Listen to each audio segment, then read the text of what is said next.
Good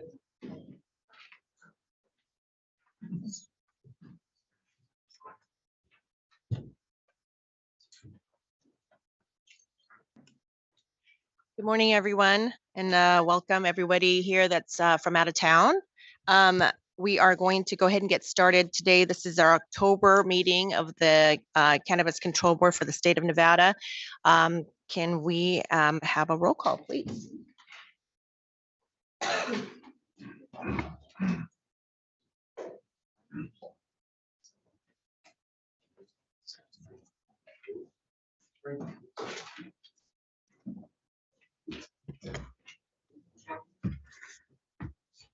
We're having some technical difficulties.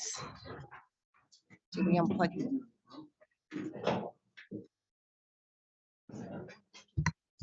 Check, check, check.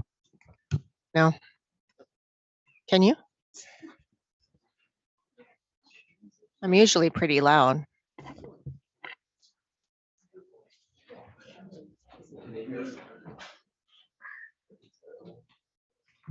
Can you hear us in Carson? Try that one more time. Yes, we can. Check, check. What's that? Yeah. I don't get on my stretch. Chief Gilbert, can you hear this? Yes.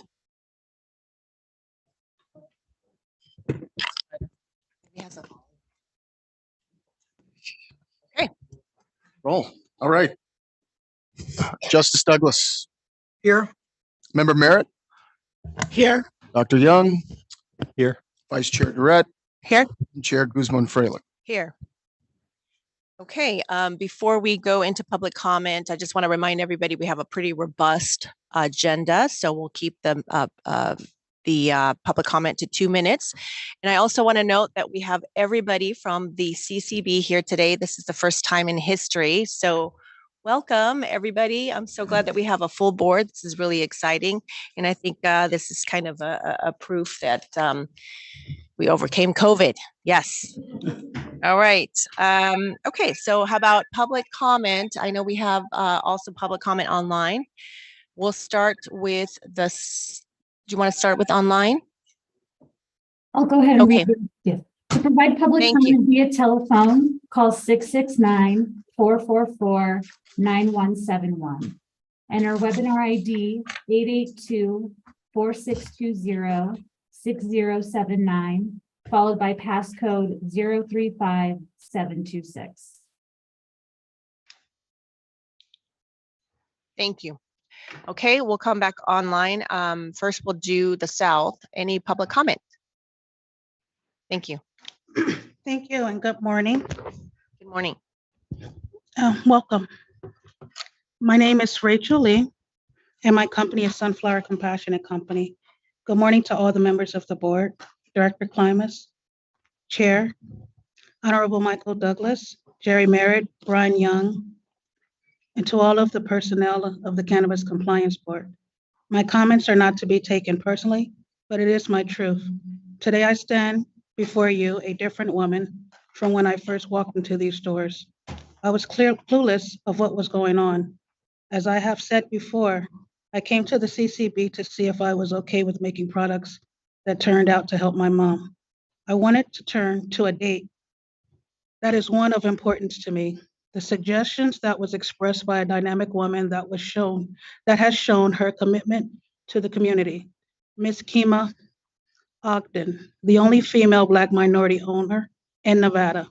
On August 31st, 2021, Kima suggested some of the things that was completely overlooked.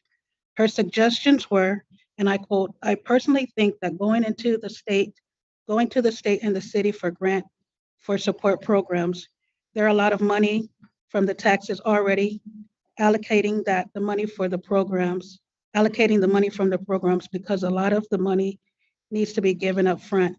The tax money is already there." And she also encouraged kickbacks to those who are already in operations. So she looked back at the city and the state. And I agree. This is where I believe the money should come from. On September 27th, 2021, I attended my first subcommittee meeting on social equity. I made a few suggestions. One being that the social equity program is funded by the money that is received from the taxes. The Department of Taxation fiscal year from July 2022 to June 2023 has recorded revenue of $133,094,574. July of 2021 to June 2022 has reported revenue of $152,334,798. I also took the liberty of finding the revenue so far from 2024 report, and I was only able to gain access to July 2023. We are, of course, now in October. $10 million was reported in July alone. So my comment is this: after we satisfy the masses pretending to show good faith for those who were impacted by the war on drugs, where do we go from here? Do we give what was supposed to be a program designed to make a place in the industry for those who were adversely affected to those who don't care about any of that? And would we like to monopolize in the industry by joining an organization that would take away the right to own and operate? I asked the question time and time again. You can give it to us, but what are we going to do with it? Apparently, the only way to gain is to give away what was received. I should not have to make choices that are unfair to me and what I stand for. My charge happened in 1994, but so are the consequences are still standing today. Not only am I standing here with less than $10 to my name, my weekly rent is due. My children still suffers today, one living in a hotel after spending 3 years in prison, the other one with mental health issues that has caused his livelihood to decline, including homelessness as well. So should I continue to get over it? I've had many losses, including the death of my sponsor, my GA sponsor, but I also continue to thrive. I've heard people tell me to show up, and this is not as so difficult as it was anymore because of my GA sponsor and my family. I put all of my opportunity to gain success, including donating my plasma to receive money to pay for my LLC. I was no longer able to donate. Okay, thank you. If you can just wrap it up real quick. Sure, thank you. I was not able to donate after ethaphone was absorbed through my skin from a licensed cannabis facility using this pesticide. I made that statement and heard nothing from there in regards to the statement. I've also contacted the Department of Agriculture with no reply. I'm going to wait for public comment again to continue my statement. Thank you for that time. Thank you. Anybody else? Public comment? Thank you. Good morning. For the record, my name is Abby Kaufman, and seeing that today's agenda includes a review of the NCCRs that the CCB submitted pursuant to the January's executive order, I wanted to restate my request that the full report that was submitted also be made public if possible, because the body of the executive order explains that it was issued because state regulations can become outdated, result in unintended consequences, create conflicts, or impose an unnecessary burden, and because, and I quote, Nevada's current regulatory structure is too often unfocused and inefficient, thereby limiting the economic potential of the state. Those are the governor's words in the order.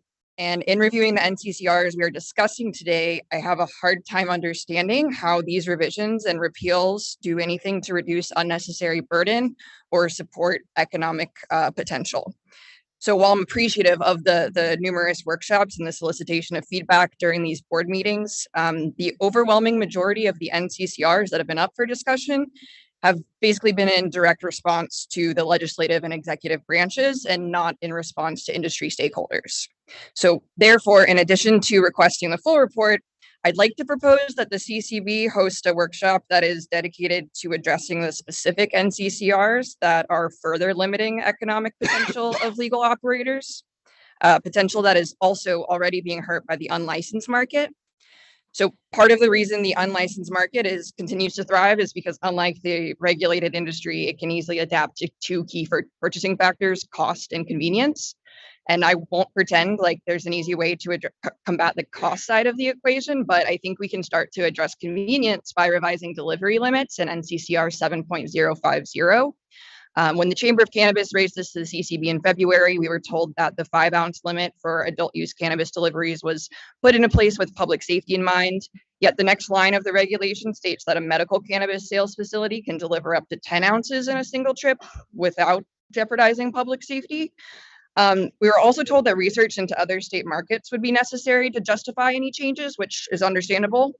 Unfortunately, I don't have access to Cannabis platform that has the hundreds of regulatory data points from each state, and I can't use the platform to message other regulators to get answers to these types of questions. But from what I could find, most other mature markets, they set their delivery limits on retail value rather than weight. For instance, in Oregon, Colorado, and California, the limits for cannabis delivery vehicles are $10,000 in retail value. So that would, depending on the pricing and quality, that would be like 30 to 100 ounces would be the limit, and we're at 5 for adult use. So if the CCB is truly interested in delivering small wins to the industry, revising the delivery limits might be an easy way to start. Thank you. Thank you.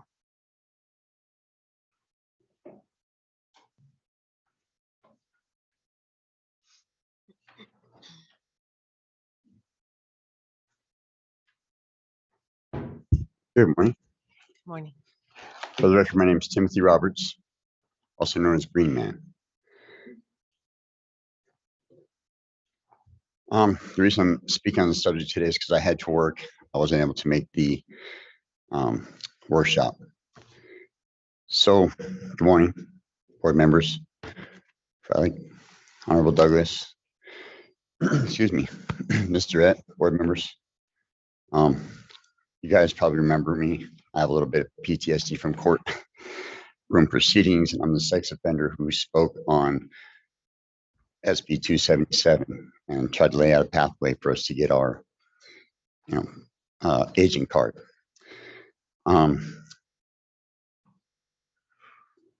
Today, I'm here to speak on the legal limits. Focus on the amount of cured usable flower one can possess.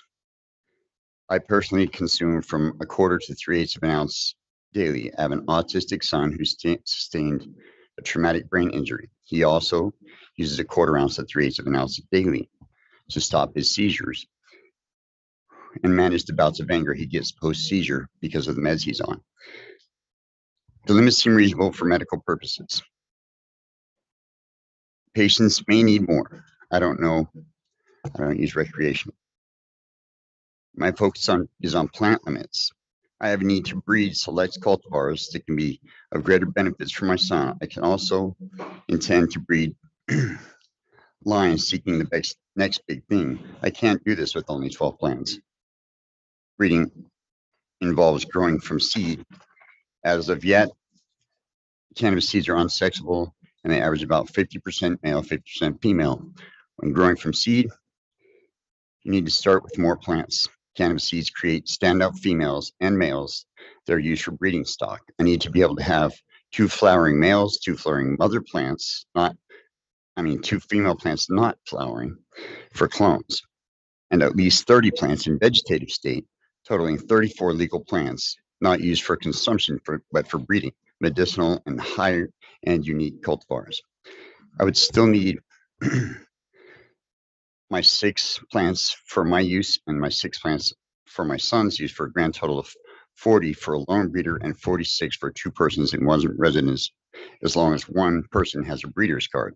Keeping the legal limits for usable plants to 6 and the ability to keep this product from that harvest, which cannot exceed 50 pounds, resulting in no change to the current limits. Yes, you heard me say a breeder's card. I am not proposing you form a whole new paperwork trail or a new card, but rather a box on the existing application and another slash on the medical marijuana card already issued by the state. The card I hold says purchase/cultivate. I suggest another slash followed by the word breeder, resulting in purchase, cultivate, breed. And of course, there would be a pathway to get your breeder's license in Nevada or breeder's slot. I'm currently working on a pathway to vet candidates for the breeder's card if the Cannabis Compliance Board finds it to be a thing we need. Without this ability, that means only 8 grower houses in Nevada get to. You're also welcome to submit any written comments as well. So if you can. All right, this is my last paragraph. Okay, thank you. Only 8 grow houses in Nevada get to do any legitimate breeding within the strictures of the law. Please take this into consideration while deliberating this issue. Thank you for your time. Once again, my name is Timothy Roberts. Thank you.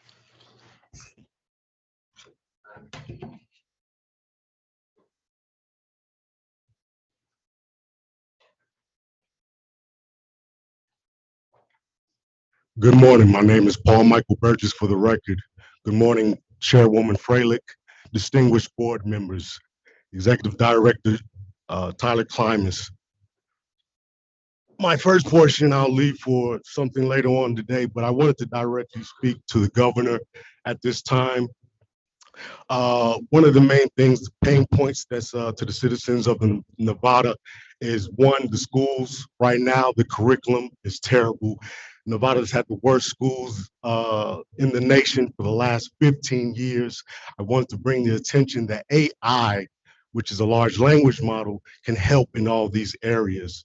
One, we need to start with third grade, bringing in AI, start teaching the government employees and also schools to teach large language models, how to speak in prompt engineering. There's nobody on this planet that knows more about AI and how it works and how it would help the public health and the government. What I want to say is I don't want to see the governor bringing out somebody from the University of Nevada or some homeboy or somebody saying that we're paying this person to give guidance on AI. My name is Paul Michael Burgess. I will debate anybody on this planet. Elon Musk and Steve Altman do not know more than I do. And this board has documents of my technology to prove that. So I just state to the governor, we can change our schools, we can change the direction of Nevada. We can also, the other pain point for the people in Nevada is cannabis was voted on and passed because the tax money was supposed to go to the schools. The people would like to know, where is that money? Where's the money for the schools that would keep the teachers from being on strike at this time or wanting to strike? We have things that we can fix Nevada. I hope somebody is listening. Thank you.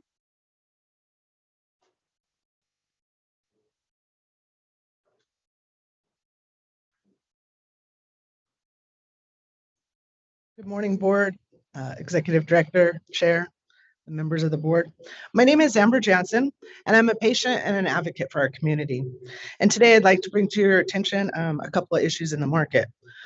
Recently, myself and many others who reached out on an Instagram I help run called Talkin' and Token have purchased cannabis that is extremely old. When I say old, 18 months, 25 months. I know that the state took away the expiration date, right? It doesn't seem important, but I'm here to tell you why it is important. Over time, THC degrades and it turns into CBN in a natural process called oxidization. When the cannabis is exposed to oxygen, heat, and light, the THC molecules break down and transform into CBN.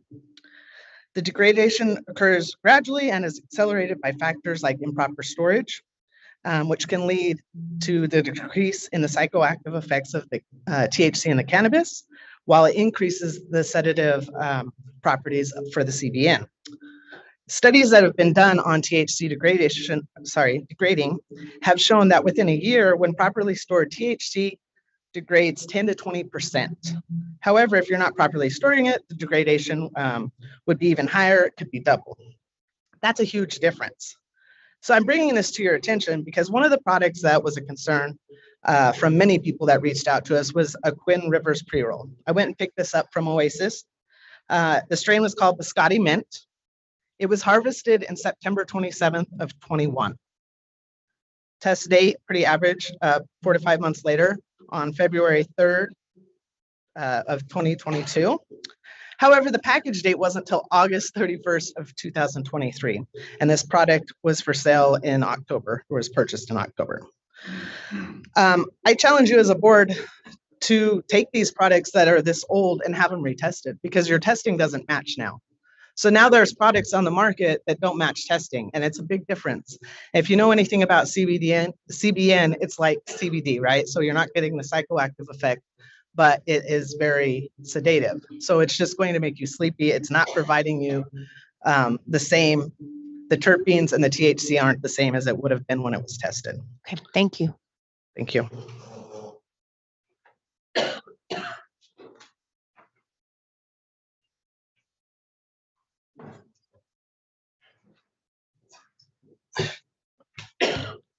Good morning. How is everybody? My name is Gerardo Gonzalez. Everybody in the industry of the streets call me G. I represent the mighty Talking and Token family. First and foremost, I want to pay everyone respects. The only reason I'm up here is for a lady who we just passed away, Cindy Brown, who is a very strong advocate for the medical, and she's a big reason why we're here. So rest in peace to her. I know she's watching, so I had to say that. Second thing is, I'm so proud that we have the union back in Nevada helping us and representing for the cultivation workers, the bud tenders, employees who never got the OT, never got the pay they should have deserved, working these labs, or I'm sorry, not lab, cultivation facilities that have radiation machines who have no rights, no representation. So these guys are coming in and fighting. As I look around, there's dispensary owners and everybody that come in here and represent as one when something needs to be represented for them. As far as the people, it's good to see another representation besides Talking and Token who really has that voice. So shout out to them for just renting that dispensary up in Decatur. So that's another win for them. They're with Rise and Jenny. So all those people, congratulations to them. And then the biggest thing I guess I would say is I want to draw attention to the law and stipulations established by the CCB and the other bodies, whoever has that say. According to this regulation, cultivations using any RAD machines, which is remediation, oxygen machines, should have labels on their flower by now. Firsthand, we went to go look at a couple dispensaries, one owned by this farm, and they're out here, they're represented. There is no labels for that. And they're a known hub for radiating not just their flower, but another flower and other cultivations that come in that can't pass testing. There's no labels on any of that flower. So you can comment, you can say something later, but I just want to know an answer. If I can get an answer, why is that going on? And then the third thing that's kind of weird is that there's ongoing cannabis events and they're supplied by a brand out in Nevada and California, but they're shipping or they're moving product, as we say back in my market, they're moving product across state lines and giving out at these events. Private events or not, how can something with a CA lab or CA flower, whatever it's called, CA label, be passed out in Nevada events? So I just thought that was unfair, it's unnecessary, and the increased purchase limit, which everybody's celebrating, is already for a medical patient, 2 ounces. So if you're a medical patient, that's great. But if you're a medical patient and you're buying these old flowers, 18-month to 25-month-old flower, you're not really helping anybody. If it's radiated, there's no test on combustion and radiation. As far as smoking and radiation, everybody who has got at me is about agriculture. And if it's safe to eat, it's safe to do on marijuana. But there's no studies. The only real studies are tobacco, radiated, and chemicals. And through that, it says that radiation is the cause of cancer when you smoke tobacco and the other chemicals. So if we do that to our flower, we're supposed to be helping patients like we were when we started with, but we're doing the opposite. That's pretty much all I wanted to say. Thank you.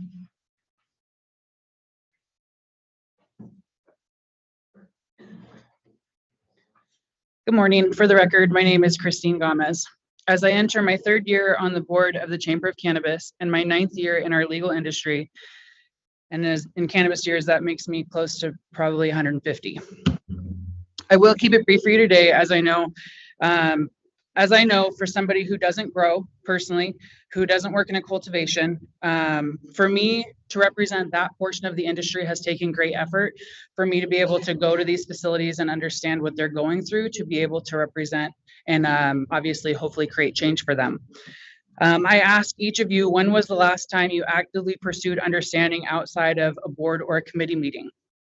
Observed local shoppers, experienced what a consumer experiences.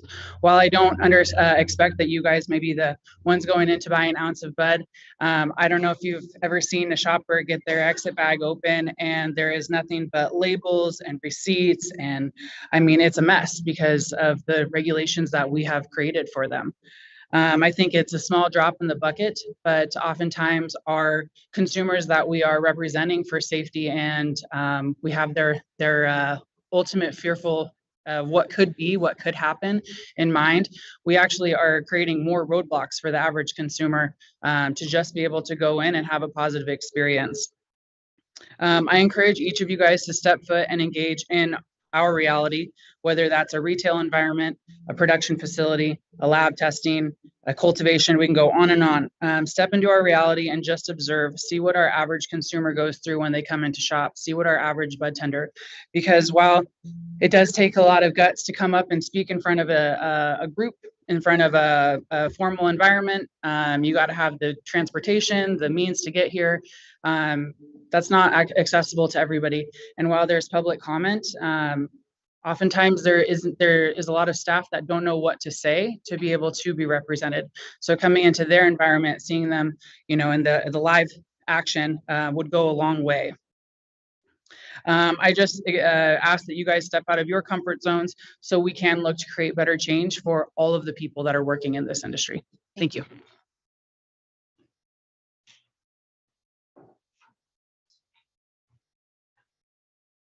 Okay.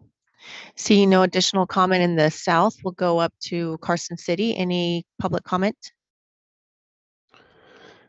There's no public comment in Carson City at this time. Thank you. We'll go online. Is there any public comment online? If you wish to provide public comment, dial *9 to raise your hand or click the raise hand button if you're joining via Zoom.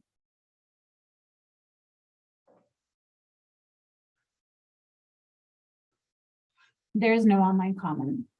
Okay, thank you. Okay, we're moving on now to the meeting minutes. There are 3 items of the meeting minutes. One of them happens to be the board meeting, the September 19th board meeting. We'll deal with that first, and then next after that we'll do the workshop and the board solicitation, because not everybody was a participant in those 2 items. And so we'll have, are we having the AG speak on that? Yeah, Chrissy. Okay, and if we'll just go ahead and just take a vote on the actual minutes for the last meeting. So with that, if everybody's had a chance to take a look and review the September 19th, 2023 minutes, and if you have a motion, I'm prepared to take a motion for approval of the CCB board minutes for September 19th, 2023. Madam Chair, if I can combine the motion, a motion for the acceptance of item B, the approval of the September 19th, 2023 Cannabis Compliance Board meeting, and the acceptance of items A and C, the workshop minutes, since the board was not there, that we accept for our record only. Sure, and if I could just have our DAG just speak on that for a second, since we're going to be doing this ongoing. Right, so it's recommended just for the workshop minutes in which board members are not present. Excuse me, can I get the name of the person? My apologies, Chrissy Harris for the record. Great, thank you. No problem. So it's just a recommendation moving forward that a member of staff who oversee the creation of the minutes could speak on the record as to the form and content of the minutes moving forward. That way, at least the board members who weren't present during the workshop can have some confidence as to the accuracy of it. Okay. For the record, Member Douglas, clearly our role is we're making the motion to approve something that we were parties to, and we can do that as the minutes. As the workshop, as a board, I don't think we had 3 members to do that. If we have 3 members, they can approve it. I would abstain because I was not there, but I think it's appropriate for us to accept the minutes from those meetings for our records. That would be my position. So can we take them separately then, so that way it's cleaner? Take it separate. Okay. Separately or together, either one is the same outcome. Okay. Let's just do the minutes from last meeting, because we were all present there. So let's go ahead and I'll take a vote on that. Well, this Member Young, I'll second that. For the accepting the minutes, agenda item 2B. And I would accept that. Okay, so we have a motion to accept the minutes of the September 19th meeting. We have a second. All those in favor signify by saying aye. Aye. All those opposed? Okay, motion carries. Okay, I will deal with the request for comments and the workshop. If I can have a motion on that. And that is basically just recognizing that the minutes are what they are, even though some of us were not there. Does that make sense? Or would you like a better description of that? I'll make a motion to accept the report for our record. Okay, we have a motion. Do we have a second? Member Drat, I second. Okay, we have first and a second. Any discussion on the motion? All those in favor signify by saying aye. Aye. Any opposed? I vote aye, by the way. Any opposed? Okay, motion carries. All right. Okay, we'll go on to the consent agenda. I understand, Member Durrett, you have an item that you would like to pull from that consent agenda. Now we don't vote as a whole. Thank you so much. Can I pull item 3A, number 3? Okay. MedMen Fremont Retail? Okay, so we'll pull that. If we're prepared to take a motion on item number 1 and 2 to accept the management service agreements, and that's for DigiPath and Libra Wellness Center. Madam Chair, just a comment, and I'll have a motion attached to it as to items 1 and 2. But as to our management services agreement, these are kind of a little different from some of them that we've had people come in to do a particular part of the business for a particular brand item. This is actually running the businesses. I note that there's pending TOIs or situations where they're indicating they're going to submit a TOI, a change of ownership. What I would like to do on these is approve them, but have them come back in 1 year unless the TOI has been completed. That way it gives us some control over what's happening, because we're getting people who didn't go through the strenuousness of owning a company, who's actually running the companies. So in this case, they have TOIs either pending or saying they're going to put them forth in the future.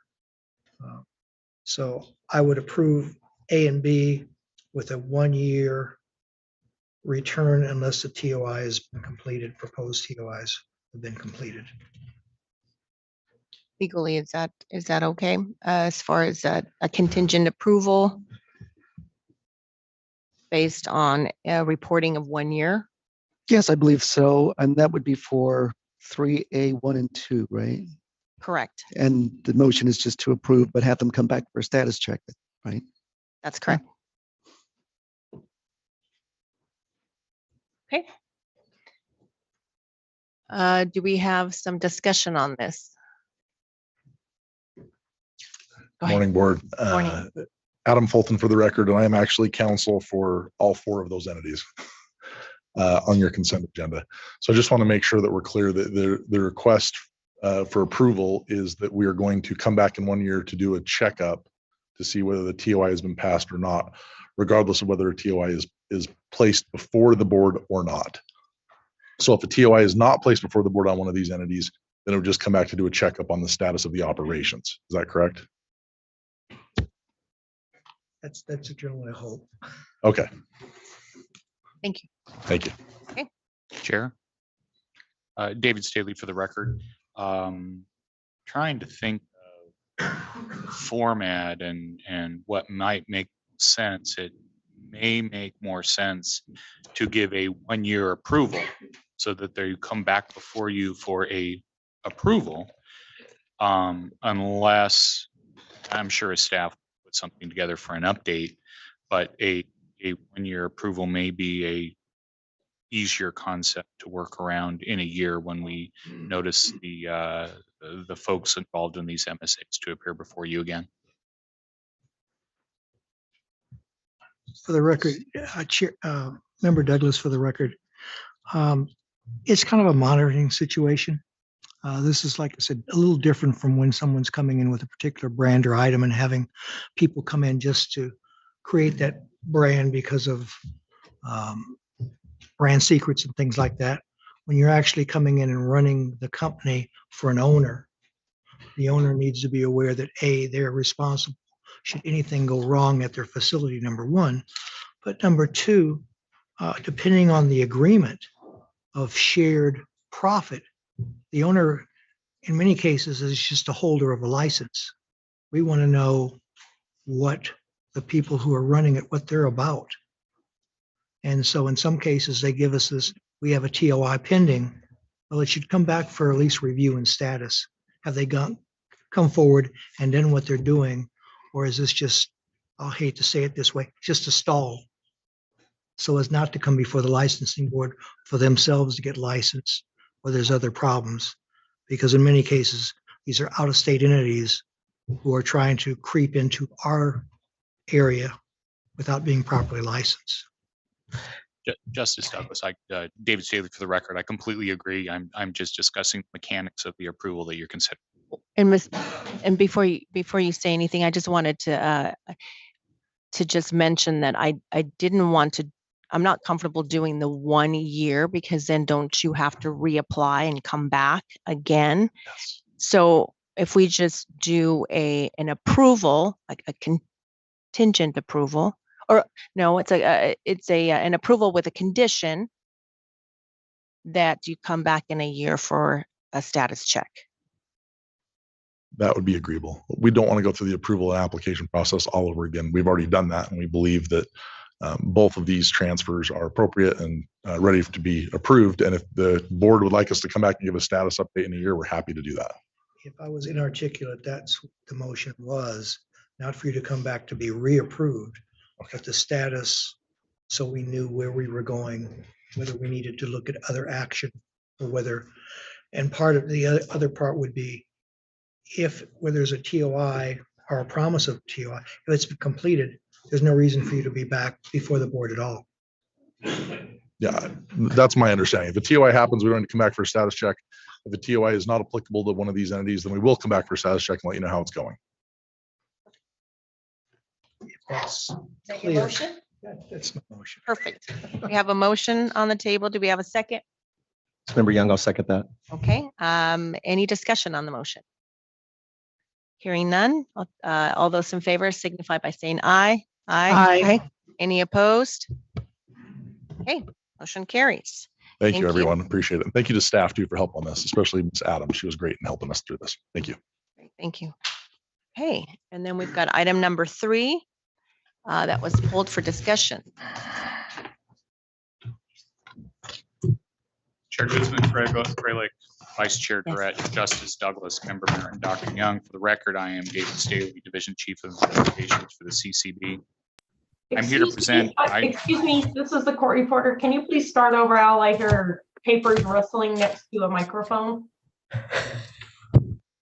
Chair Guzman, Freilich, members of the board. For the record, my name is David Staley, Chief of Investigations for the CCB. I'm here to present item number 3A1 or 3A3, which is a management services agreement between MMOF Fremont Retail Inc. and GLP Las Vegas LLC. The MSA provides for GLP to provide business, marketing, human resources, accounting, administrative, financial, constructive consultancy service to support MMOF's dispensary operation pending the submission and completion of a TOI application for parties. CCB staff have reviewed the found the relationship between the parties appropriate. I'm available for any questions, and my understanding is that Alicia Ashcraft, Amanda Connor, and John Mueller are present today to address any questions you may have as well. With that, Chair Guzman-Freilich, I will turn this item back to you. Thank you, and welcome. Thank you. Thank you. Good morning. Amanda Connor with the law firm of Connor & Connor on behalf of GL Partners. And Alicia Ashcraft on behalf of MMOF Fremont Retail, doing business as MedMen Downtown. Chairwoman, members of the board, thank you. I am here today with John Mueller on behalf of GL Partners, doing business as Green Life. Green Life is a team of successful and experienced cannabis entrepreneurs that successfully launched commercial operations throughout the country. John Mueller is an owner of Greenlight, and some of you may be familiar with him as he previously was an owner of Acres.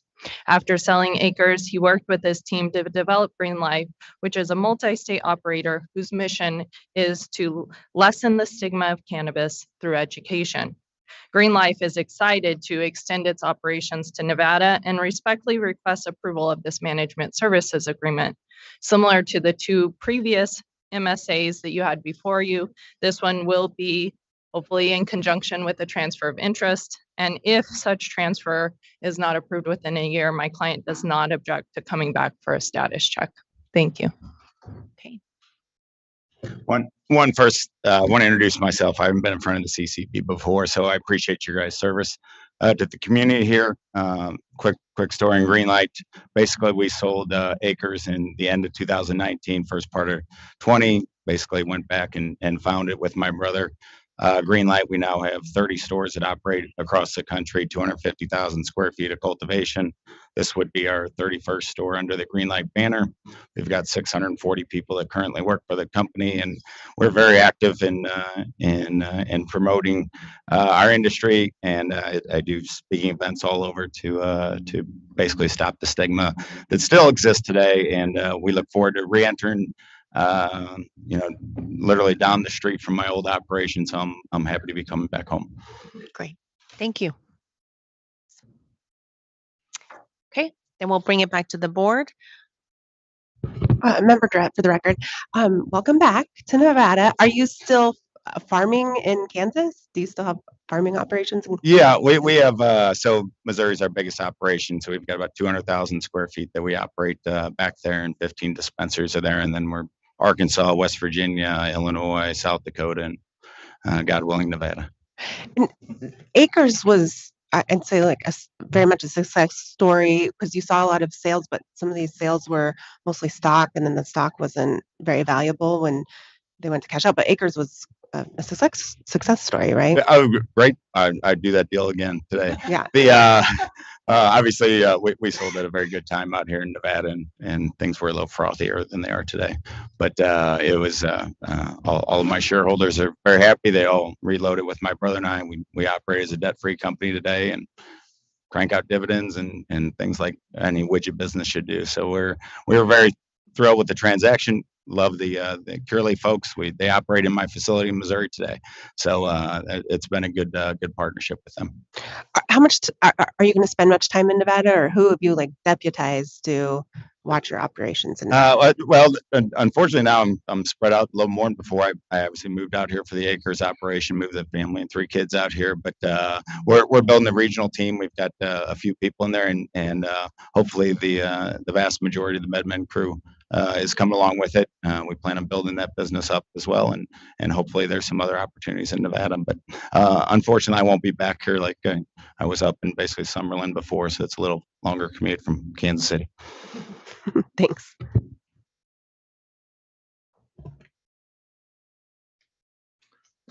The concern I had when I was reading this was that if I understand the agreement was that the net revenue shall be maintained to fund the operation of the enterprise, and no distribution of revenue or profit shall be made to MMOF. So it's 100% in essence going to the party who's the interim. Having said that, I also understand that the hope is to do a TOI in the future and to make a purchase. I don't wish to interfere with your business financial arrangements, but from a board standpoint, this is kind of the one that got me in a position of saying, I would approve it, but I would like to have it come back in a year to understand what's still going on, so that the folks who are operating it, since they're not paying today money to the ownership, would be paying them in the future. And we have a we have a handle on the operators totally, that they're before the board, not just approval of their cards to be in there running it. So that's kind of where I am. I don't have a problem with approving it, subject to coming back to see where we're at. But if you wish to speak to that, you can. If not, No, no objection to coming back in a year if the TOI is not approved.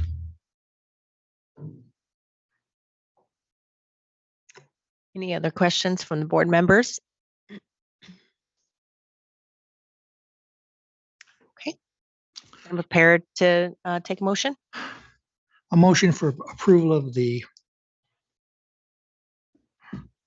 management service agreement and that there be a 1-year review as to the status. It's the same thing as a approval with a condition for a status check within a year. And again, the caveat is if Unless there's a TOI. a TOI has been completed, there's no reason to have you come back. We like to see you, but you don't need to be back. Thank you. Perfect. Okay, we have a motion. Is there a second? It's Member Young. I'll second that. Okay, we have a first and a second. Any discussion on the motion? Okay, hearing none. All those in favor signify by saying aye. Aye. Aye. Aye. Any opposed? Nay. Motion carries. Congratulations. Thank you. Thank you. Thank you. Thank you. Okay, we're completed agenda item number 3. Now we're going to go to the consideration of approval for a conditional license for a cannabis consumption lounge. And so we'll start with A under the subject matter, and this is Nevada Pure LLC. Chair Guzman, Freilich, members of the board, for the record, I am David Staley, Division Chief of Investigations for the CCB. I'm here to present agenda item number 4, which consists of 6 requests for approval of a conditional license for a cannabis consumption lounge. If this board approves the conditional licensure, the applicants will still need to complete the necessary local approvals and a final inspection by the CCB's Inspection and Audit Division before it can open for business. Item number A is a request for approval from Nevada Pure LLC for a retail attached consumption lounge under application number ACON A22-00045. Nevada Pure operates a dispensary in Las Vegas and plans to operate its consumption lounge to support events offering single-serve products for groups and Shango-promoted special events.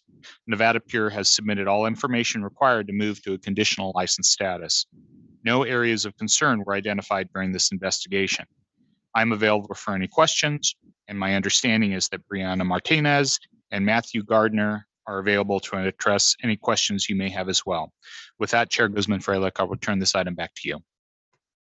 Thank you and welcome. Any affirmative presentations? Yes. Good morning, board members and executive director. Brianna Martinez from the law firm Kemford Kroll on behalf of Nevada Pure. I have with me David Thomas, one of the local owners of Nevada Pure, and Matthew Gardner, the CEO. In the audience, we also have owners John DeBella and James Green. Before we go into the presentation, we want to thank Investigator Warpack for all of his assistance on this matter. It was a pleasure working with him. As Chief Staley informed the board, this is a retail consumption lounge. It will be located in Clark County off of Boulder Highway. Nevada Pure will be remodeling its existing building to incorporate the consumption lounge.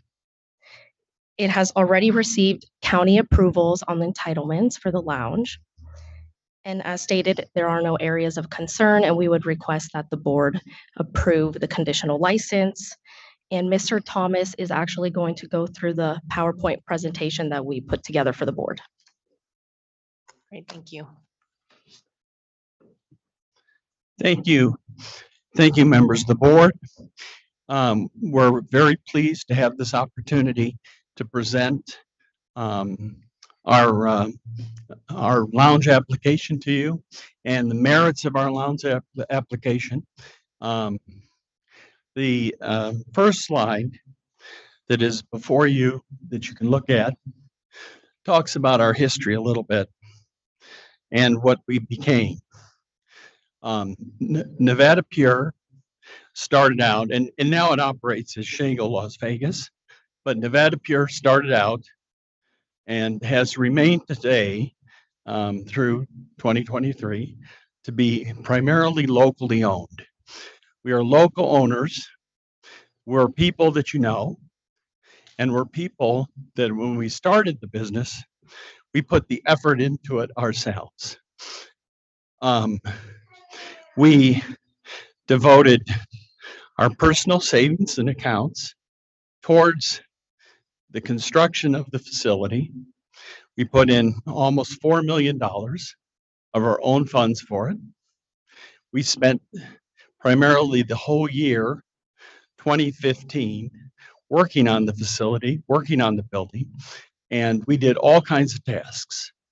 We painted walls, we yanked out carpet, we took out bathrooms that were in inappropriate places, we painted walls, we put up lights, we invested the time and the effort to make it a business that could open. And it was done by people that are living here. We have in our ownership group someone who runs a plumbing company, somebody who's a retired police officer. We have a florist, we have an attorney, we have even a political consultant. So that is kind of our history. We are fully vertically integrated. We service a part of the community on the east side that isn't serviced as much by other dispensaries. We have from our facility on Boulder Highway all the way to Hollywood Community Center, 23 miles, in which we are the only dispensary that goes directly due east from Boulder Highway to Hollywood Community Center. So we service 85% of the people we service are local individuals that purchase from us. We do not rely very much on the tourist industry for our sales and for our outreach.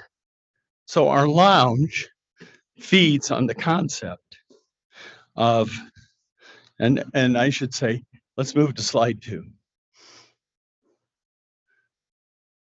Slide 2 there. Our lounge feeds on the concept of servicing the community.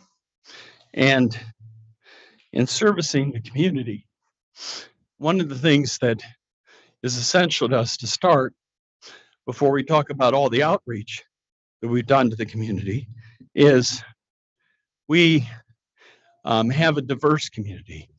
We have on the east side, the majority of the people that live there are not white. They're made up of minorities. About 60% is minority population. We have a staff that operates Nevada Pure that is reflective of that minority community on the east side. We have 60% about of our staff that is minority. So we have a staff that matches the community on the east side so that there's a better connection. And we believe that diversity in our staff is essential to servicing a diverse community on the east side. When it comes to community commitment too, we're kind of the gold standard for a dispensary and a cultivation and a production, a fully integrated facility that people want to see. And we have a great track record that people are brought out in tour groups to view our facility because we have a great history of compliance and doing things the right way and being at the cutting edge of things on how things should be done. Mr. Thomas, if I can interrupt you a little bit, understanding your track record with your existing businesses and your community involvement and your service area, with your proposed lounge, roughly, if you know, what is the square footage it's going to take up in the existing enterprise? 5,000 square feet. And is it going to be a 24-hour operation, or at least to begin with? I know it may change, but our initial plans are to open at 8 a.m. and to close at 2 a.m. In essence, end all sales at midnight and have our 2-hour period of time to after sales are finished. And in the information that our staff was able to glean from your representations to them, it indicates that venue rentals, small businesses could do parties and things like that. I presume that the individuals would still be buying their product through the normal channels in the operation. The lounge has to sell its product separate and independent from our dispensary, and everything you consume in the lounge has to be bought in the lounge. Now, our dispensary may service some of the products out in the lounge, but so may other dispensaries as well. You have a proposed opening date at this point, or is that? It's too early to predict when we would open, but our focus is to try to get it built as soon as possible and to open it as soon as possible. And if we could start construction at the first of the year, that would be fitting with our time frame. And when it comes to construction, it's difficult to project when it's going to be completed. But I know we have a year to build it. I don't know if we'll need any extensions. That's hard to tell at this point in time. But we'd like to get it complete within a year. Yeah, I asked that last question, and I'll ask the same of all the folks who are on the agenda, because of all the things that are happening here in Las Vegas, end of the year into the first of the year, that's kind of a mega boost for folks opening their doors. Yeah. Well, we have a lot going on in Las Vegas right now. All you have to do is drive the streets and you see it's difficult to get around. Yeah, if you can drive the streets. I think it's called Formula One. Member Dredd, I just wanted to add that I've probably toured this facility a dozen times because you guys have always been so open to educating the public. And, somebody said something earlier about removing the stigma. And I think touring a facility is the best, most important way for policymakers and stakeholders and interested parties to learn about the facilities and understand how complicated and difficult they are to run. So thank you very much for that and for being willing to educate Sure. a lot of people. Thank you. No, I mean, we just recently had Senator Catherine Cortez Masto and her team to our facility, but we've had city council, county commission people, UNLV law students. We've had the CCB request tours for groups. We had district court judges that came out and toured our facility. And we had the largest women's club in all of Clark County to our facility. And you may not even know of its existence because a lot of people don't. The Las Vegas Women's Club, that's what it's called. And they have over 2,000 members. And they wanted to see how a facility is properly run. So they were one of the people that toured our facility. And I want to just a couple of other things. We've always been good with charities. We've always been committed to giving to Veterans Village, to giving to cancer awareness groups like Ink Ribbon. We've given to at-risk kids, which we have a lot on the east side, with Nevada Youth Network. And we've donated supplies, the relief efforts of hurricanes in the South. So we've had, and we continue to give. For Mr. Douglas, you know Ben Graham, and he lost his daughter, and as a charitable group, Caroline's Golf Tournament, which is for cancer research. We donate to that every year too. So that's another good cause. So that's important to us. We want this facility as a place where people on the east side that don't have, every dollar matters to them. There are a lot of different professions, but they're definitely the middle class for Clark County. And We want our facility to meet those needs. So slide 3.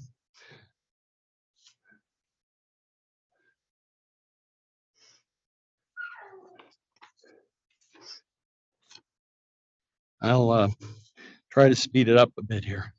In operating our facility, we think one of the things that we can do that can be very beneficial is events. We can have workshops. We've run into a person who does yoga, who then take marijuana after they do yoga, infused drinks. We've had artists to talk about coming in and doing displays in our facility.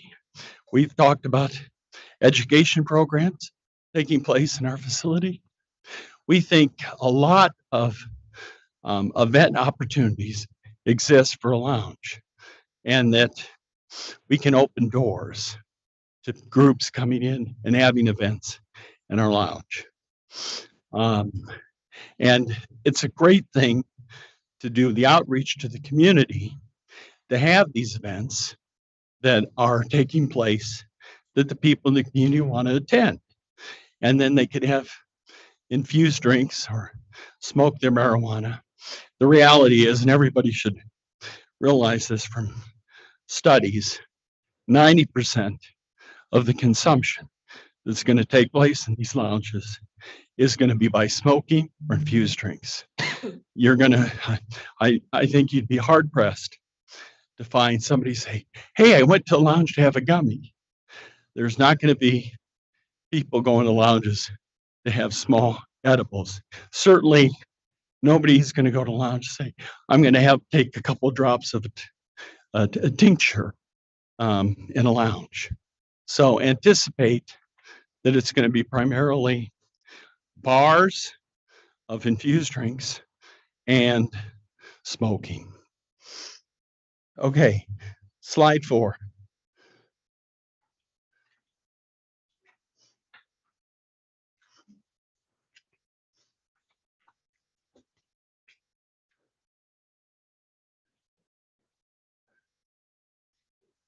Okay, so the bottom line is, with everything I've said, the 4th slide really is the putting together of everything we've talked about. Having it be a community outreach place where you have events, where locals are invited. And one thing I failed to bring up that I like to bring up is anybody that goes to Raiders football games and goes to Vegas night hockey games, not the Aces games. Thank goodness for the Aces. They give you reasonable tickets. But the Knights and the Raiders cost people a tremendous amount of money to attend. People on the East Side, I don't think attend those games as much as others because they don't have that kind of money. They don't have 20, 30, 40,000 a year for season tickets for one of those two sports. So we can give them an opportunity to come to watch Knights hockey games and Raider football games at our facility. So that's a thing I wanted to bring up, I forgot. But finally, you bring all this together, the diversity of our community, the outreach to that diversity, the creation of events, the tours to all kinds of groups that want to see our facility. I think that's what we're trying to achieve. That's what we think we can achieve. And you'll see in that last slide, at the top is a group of East Side workers that were unemployed and didn't have money for Christmas. And we gave them $5,000 in a check. And you'll see Steve Wolfson, our DA, is in the middle of that picture because he was supportive of this cause. But we gave him $5,000 so that each one of the unemployed families in that area could have $25 or $50, depending on the size of your family, to have a Christmas dinner. And that's a thing we did. And the The third one on the left side with Matt Gardner is next to me on his knees, kneeling. That is the group that was with us, the Las Vegas Women's Club, that came to tour the facility, and they had a wonderful time. There is one man in that group, but one of the wives always brings her husband to these events. So anyway, that's our presentation. And now we stand for questions, and we thank you for the opportunity to present to you today. Thank you. Any questions from the board members?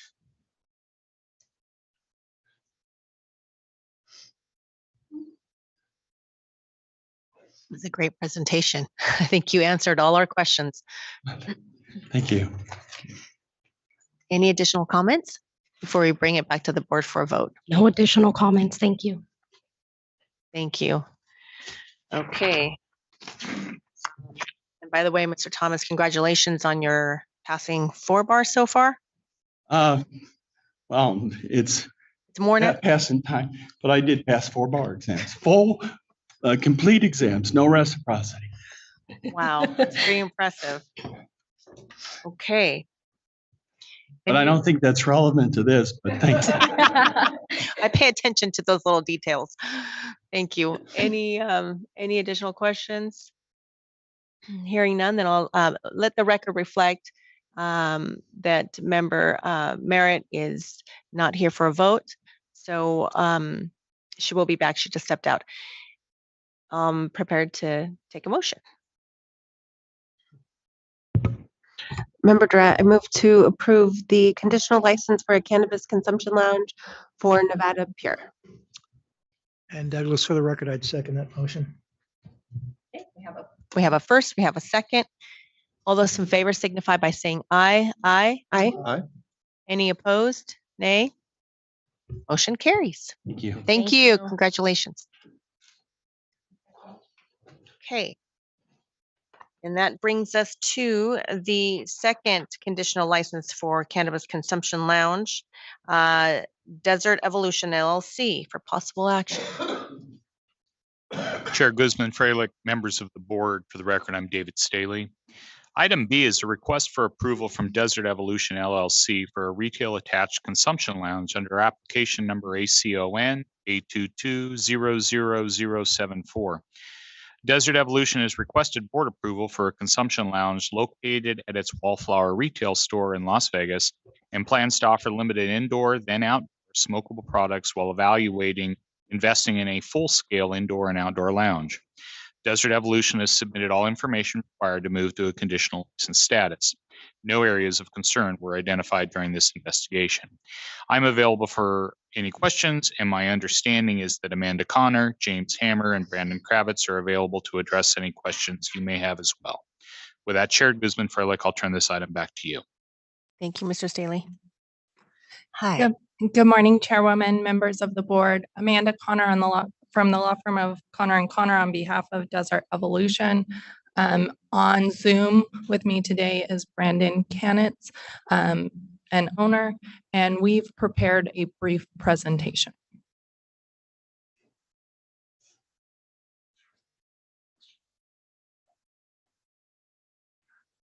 DevOps Nevada LLC is here to kindly request approval of its conditional retail adjacent license to be located adjacent to its retail cannabis store, Wallflower. Wallflower has a diverse leadership team. Its management company is spearheaded by James Hammer, who has years of cannabis business experience. The owners and board members also have years of local and national cannabis industry experience, as well as real estate development and expansion experience. This cornucopia of knowledge will help the company be successful when adding another facet to its operations, the Cannabis Consumption Lounge. Why is Wallflower the ideal location for a retail cannabis consumption lounge? It is uniquely situated on a 2.5 acre parcel off of Blue Diamond. The company has developed a strategic growth plan to expand to ensure top quality compliant operations. The lounge will provide a safe and regulated space for consumption. The company has continued growth and financial stability, which makes it a prime candidate for a retail adjacent lounge. The operators have years of experience in the cannabis industry with proven success, and the company envisions a slow rollout to assess consumer interest in the lounge. Wallflower's vision for its cannabis consumption lounge is a multi-stage rollout. Phase 1 will be limited indoor cannabis consumption. It is proposed to be inside the existing retail store in a designated and approved lounge space. Phase 2 will continue the limited indoor use and will add seasonal outdoor events. Then phase 3 will move to full-scale indoor and outdoor operations. This multi-stage rollout of the lounge will allow the company the opportunity to develop operational practices and procedures to ensure the facility operates in compliance with Nevada laws and regulations while providing a top-tier experience for its consumers. Wallflower kindly requests approval of its conditional lounge license, and its representatives are happy to answer any questions you may have. Thank you. Thank you. That concludes your presentation? That concludes our presentation. We're happy to answer any questions. Okay, thank you. Any questions from the board members? Douglas, for the record, just again, the kind of the ABCs, the square footage that you're looking at initially in your phase 1, proposed, and I use that term loosely, proposed hours of operation. That's my basic questions. With regards to the proposed square footage, they're still exploring what they are going to finalize based on Clark County codes and requirements, but there is a space within their dispensary that they used previously for dispensary operations during build out. So that is there. I don't know the exact square footage, but it is a smaller space, which would be their phase 1. And then they would look at expansion and full rollout. With the hours of operation, they are also looking to do limited hours within their dispensary operational hours, and then potentially go full 24 hours at some point. Ms. Connor, did you mention the timeline as far as the opening for phase 1? So the timeline, we don't have a specific timeline. They do still need to obtain special use permit approval from Clark County and go through that business licensing process, assuming the conditional license today. But they do understand the 12-month condition in regulations. However, again, there's some unknown given special use process and those types of things. Even, again, Douglas, for the record, even though you are talking about the phase 1 being inside, you mentioned phase 2 possibly being outside. Have you explored discussions with the county about that issue of outdoor? So Clark County did permit outdoor with some conditions, so they will be working with Clark County through the special use process about what would be permitted at their parcel. Like I said, it's a 2.5 approximately acre parcel, so they have some options depending on what Clark County requires.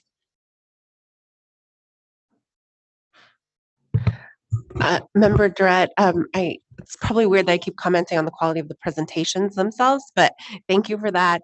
I really appreciate the brief presentations that illuminate for us what this is going to look like, because we've all agreed we're probably going to have to come back and tinker with regulations and policies going forward. So giving us an idea of what these will actually look like is really helpful. So thank you.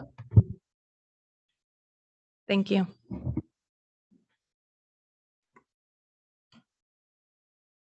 Any additional comments? And let the record reflect that member merits back. So we have a full board. Any additional comments for this item? Okay, I'll take a motion. Douglas, for the record, I would make a motion for the approval of the conditional license. Do a For second. Member Young, I'll second that. First and a second. Any discussion on the motion? Hearing none, all those in favor signify by saying aye. Aye. Any opposed? Okay, motion carries. Thank you. Thank you very much. And thank you to CCB staff who worked with us throughout this process. Thank you. Okay.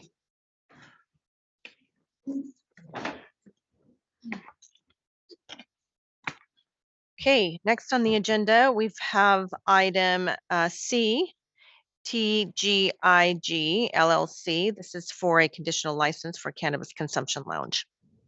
Chair Guzman Freilich, members of the board, for the record, my name is David Staley.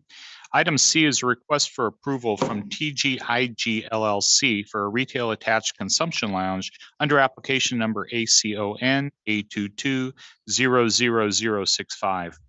TGIG has requested board approval for a consumption lounge located in Las Vegas and plans to offer a full range of cannabis products. TGIG has submitted all information needed to move to a conditional license status. No areas of concern were identified during this investigation.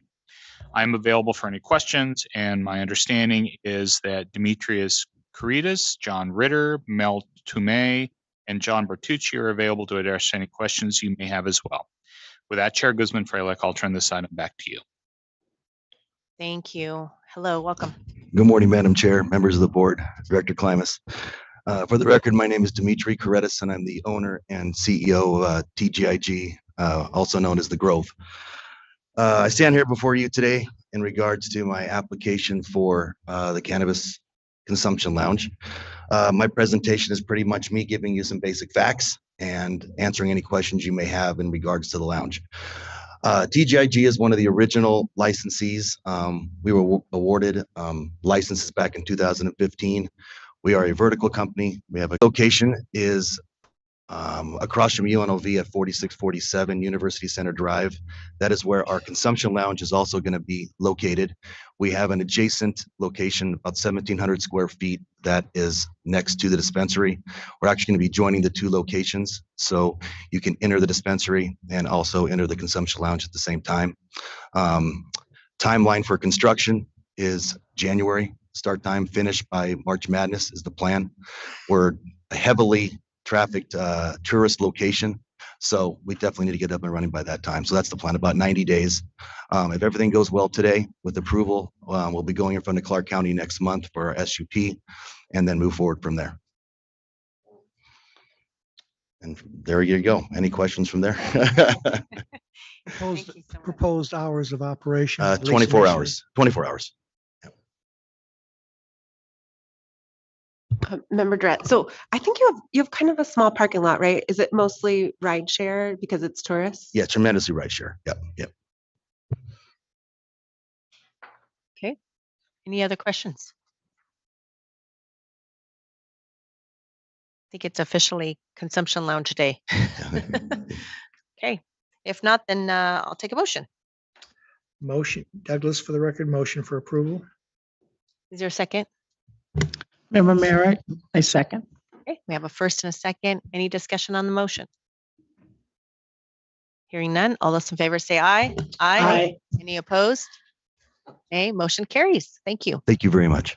Okay. All right, moving right along now. We've got our next item. Again, conditional license for a cannabis consumption lounge. And item D is Green Thumb Industries, Inc.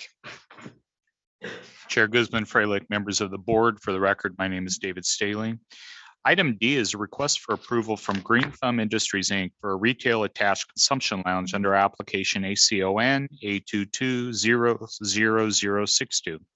Green Thumb, through its subsidiary Associates LLC, has requested board approval for a consumption lounge located in Las Vegas under the name Cookies Lounge. Green Thumb has submitted all information required to move to a conditional license status. No areas of concern were identified during this investigation. I'm available for any questions, and my understanding is that Amanda Connor, Ben Kovler, Anthony Giordias, and Brendan Bloom are available to address any questions you may have as well. With that, Chair Guzman-Freilich, I'll turn this item back to you. Thank you. Good morning, Chairwoman, members of the board. Amanda Connor from the law firm of Connor & Connor on behalf of Green Thumb Industries, Inc. With me today via Zoom is Brendan Bloom, and we have prepared a brief presentation.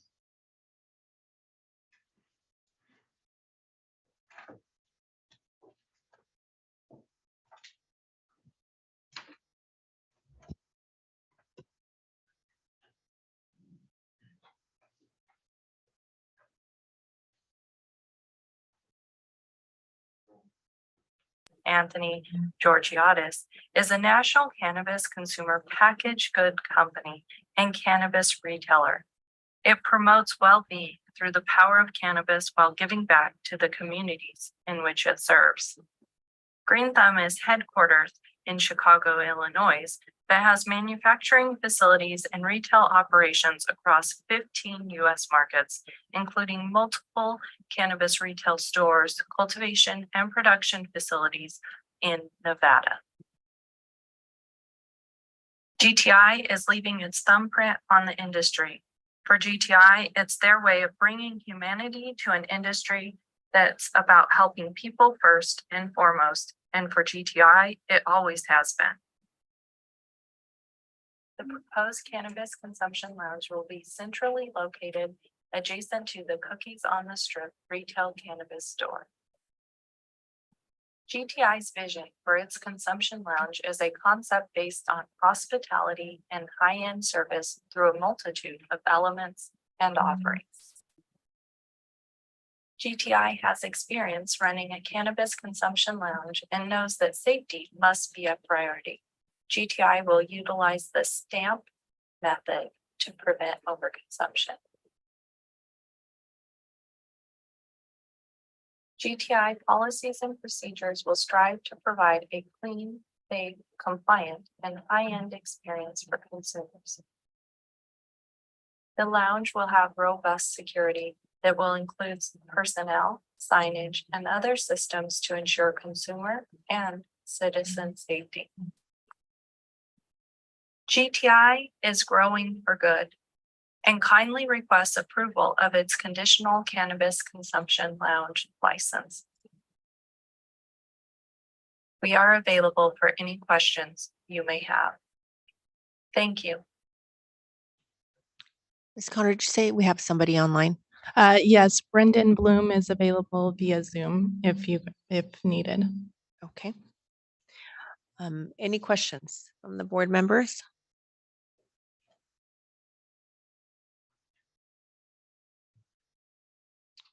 Probably the same questions as far as timeline goes.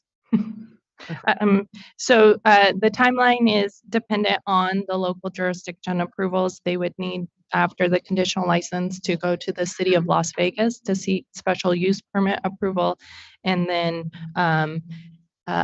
business licensing, they would also need to do some tenant improvements and construction. So depending on all of that, that would determine when their opening date would be. Any additional questions? Kind of, again, the standard, the hours of operation. Hours of operation, they would look to mirror the retail store that they're adjacent to. So it would, upon full operations, be, I believe, 8 a.m. to 1 a.m. Member Durrett, is this the Las Vegas Boulevard location? Yes, correct. Okay. It's Las Vegas Boulevard and Sahara. Okay, that's going to be huge. Do they think, how much foot traffic do they think they'll get? Have they looked at it? I don't know if they've looked at a current traffic study, but they are planning a rather large size lounge. I think they're thinking of approximately 10,000 square feet and do expect high traffic from tourism. And it's going to be like like the ones in San Francisco where you come, you sit down, you have like an hour limit, stuff like that? Or is it going to be more like an experience, like a nightclub kind of vibe? My understanding is my client is still developing the exact model and best practice, knowing that this is a uniquely situated lounge and the high tourism market of Las Vegas. But they have operated lounges in other states, so they are going to pull from that experience to develop the particular practices about how long they can stay and that kind of thing. Because we don't really have any numbers related to tourism in Nevada, right? I mean, unless these companies have collected their own. No, I think that would be a great research project if we could determine our tourism market and how many are coming into our cannabis facilities for purchase, lounges. But I don't think, to my knowledge, that data isn't yet available. Yeah. Okay. Thanks. Thank you. Any additional questions? Okay. Odd question, is the proposed lounge within the existing footprint or are they adding on to their facility? If you know. I don't want to commit because I'm unsure. I believe it will be, it's not new construction as in building a new building, if I believe. I believe it's within the existing building, but does it require tenant improvements? But I don't want to commit for sure because that's. No, I asked the question only because of the concerns of distances and so on in that key prime area. Correct. But good luck with the city of Las Vegas. Thank you. Okay, with that, I'll take a motion. Member Durrett, I move to approve the conditional license for a consumption lounge for Green Thumb Industries. Do I have a second? Member Young, I'll second that. Okay. Any discussion on the motion? Hearing none, all those in favor say aye. Aye. Aye. Any opposed? Motion carries. Thank you. Thank you, and thank you to staff for all their help. Okay, that brings us to item E under the conditional license for cannabis consumption lounge. And item E is Curaleaf Holdings, Inc. Chair Guzman Freilich, members of the board, for the record, my name is David Staley. Item E is a request for approval from Curaleaf Holdings, Inc. for a retail attached consumption lounge under application number ACON 822-00039. Curaleaf, through its subsidiary Tri-Companies SONB LLC, has requested board approval for a consumption lounge located in Clark County, which will provide consumption in connection with social events and interactive experiences. Curaleaf has submitted all information required to move to a conditional license status. No areas of concern were identified during this investigation. I am available for any questions, and my understanding is that Amanda Connor, Boris Jordan, Matthew Darren, and Peter Clayton are available to address any questions you may have as well.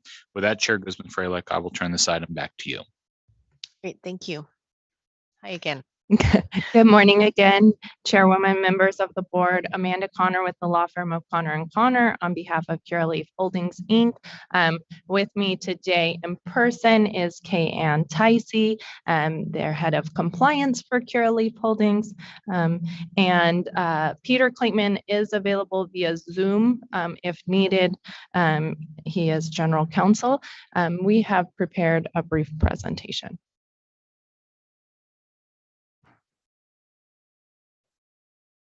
Curaleaf Holdings, Inc. kindly requests approval of the conditional license for a retail adjacent cannabis consumption lounge. Curaleaf is a leader in the cannabis industry. It is a multi-state operator that is a family of advocates and educators from diverse backgrounds, making an impact in their communities.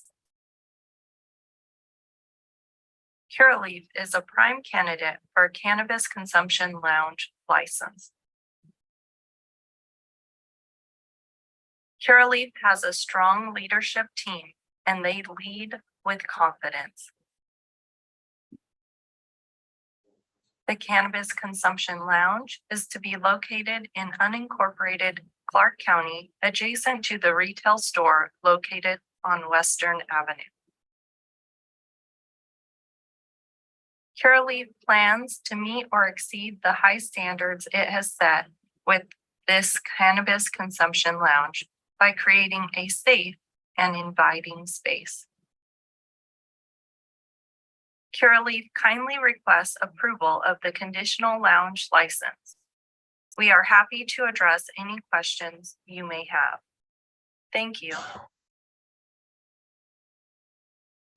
Thank you. Thank you. Okay, any questions? We lost a member.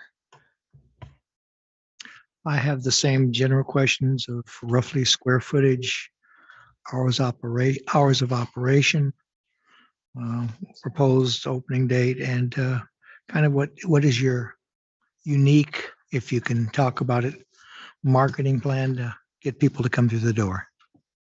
Thank you, Member Douglas.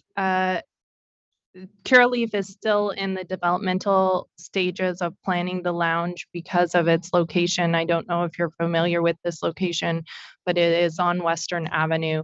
So they are going to be working with Clark County to see what is permissible. It's possible that they may be putting the lounge within the existing building or building new construction adjacent to. And so unfortunately at this time, I can't answer a lot of details because it is dependent on what they're able to do and what they get approvals from the county for. With regards to hours, the goal would be to eventually match the store's operational hours.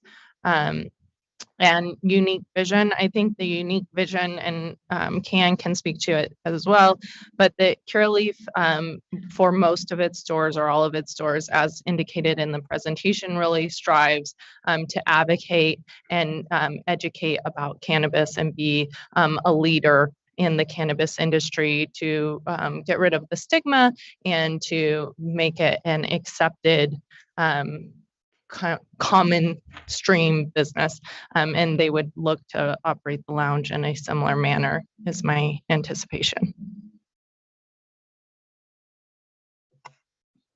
Thank you. Any additional questions?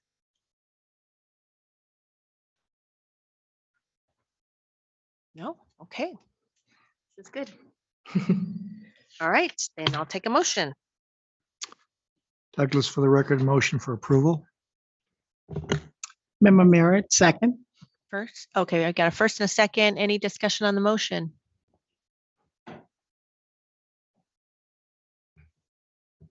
Nope. Okay. All those in favor signify by saying aye. Aye. Aye. Any opposed? Okay, motion carries. Thank you. Thank you, and thank you to CCB staff for their help during the investigation. Good luck with Clark County.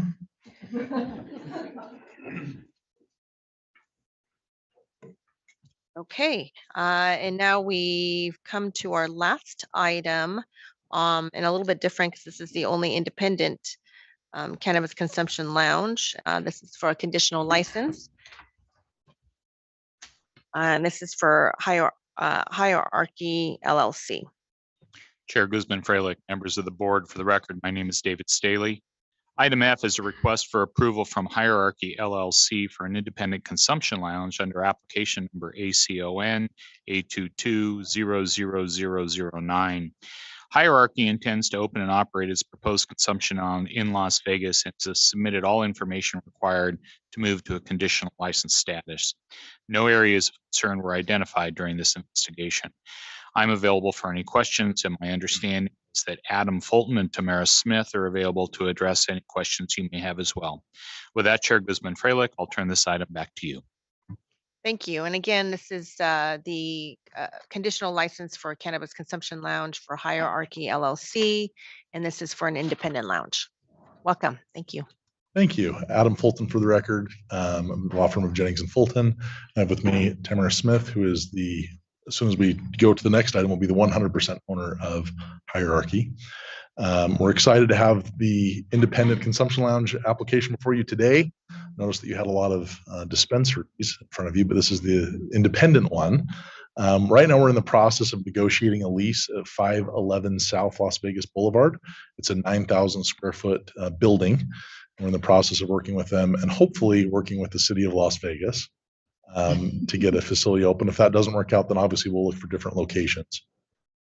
We were very fortunate in the fact that we were able to get an agreement with Hardeen to help Ms. Smith. They're going to assist in the management of the consumption lounge and work with her to kind of develop a theme and put some of her ideas and concepts into practice. And we're very excited to work with them, with Hardeen. The hours of operation, we're anticipating, we're hoping will be open 24 hours a day. But again, that's going to be contingent on a lot of different factors. And depending on when we can get the lease negotiated and work on the city, it's unknown when that will happen. We're happy to answer any questions that the board may have. And again, would like to thank staff also for working with us through this process and continuing onward. Thank you. Thank you. I'm sure we have some questions since this is a little bit different than the others. Or maybe not. Douglas, for the record, you basically answered the questions you can answer at this time. You were kind of the great experiment as one of the independents. I can only wish you luck, and I look forward to hearing more about what you're trying to do with that property based upon everything that you're going to go through, beginning with, as you said, your base lease. Thank you. Member Durrett, so what do you anticipate it will look like? Like I asked previously, like, is it a lounge where you just come in and you sit down and consume, or are there some other experiences involved? Yes, we're gonna have live entertainment. Trying to think of all the, it's a work in progress. So that's some of the things that we're going to be considering, where they can consume and enjoy live entertainment, infused drinks and things like that. It's maybe too early and I don't want to get into too many details, but just in general, a lot of the hesitation about doing lounges was how they pencil out when you have to buy the products from retail. So how do you expect that to pencil out? Because then it's a higher markup at the lounge to pay for it there than it is at a dispensary. So how do you anticipate being able to attract consumers when they have to spend more at the lounge than they would at the dispensary?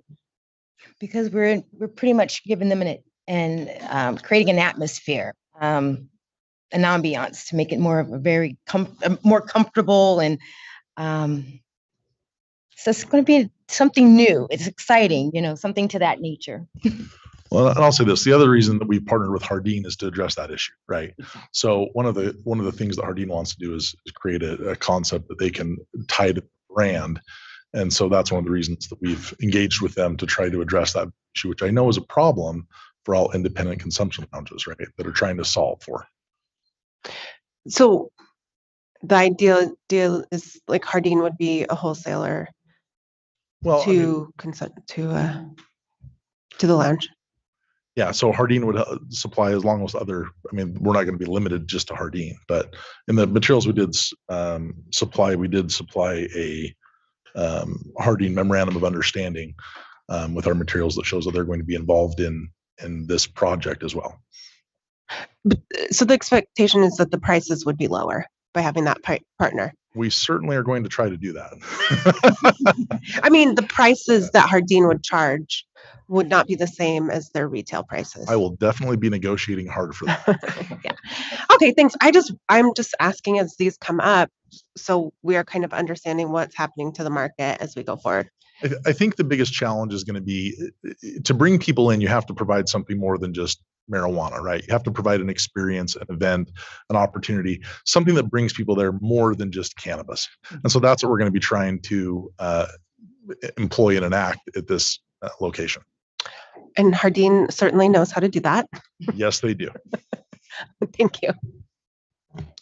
Ms. Smith, congratulations. Congratulations on being a woman of color in this industry, first of all, but to be the first is outstanding. So proud of you. Thank you. I second that. Kudos to you. Thank you. Good luck.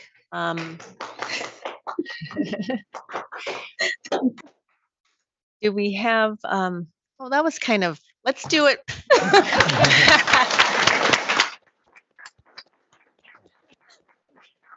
So formal up here. Okay. Any other additional questions? Nope. Okay. With that, I'll take a motion.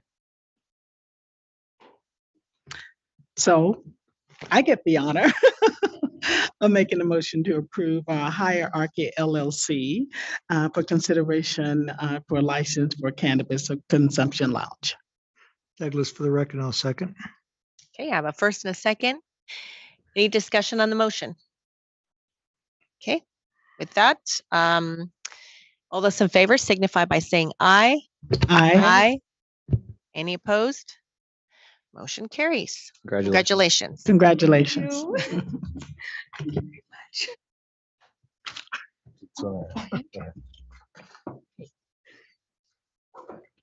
All right, with that, we'll close that item and we will now go on to the request for transfers of interest, item 5 on our agenda.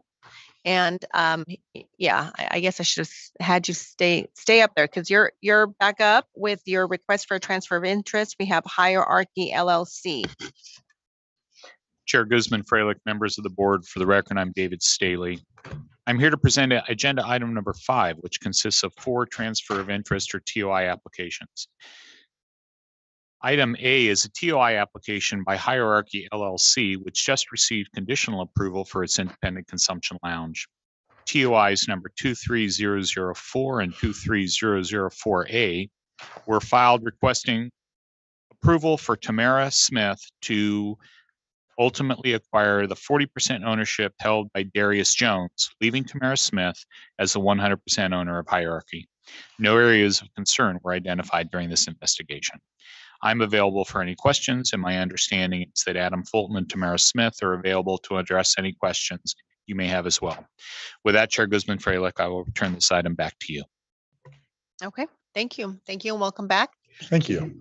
So just tell me a little bit about this transfer of interest. You'll now be the 100% owner, which is a big responsibility to be the sole owner, but also a little liberating at the same time because you don't have to be responsible for somebody else, right?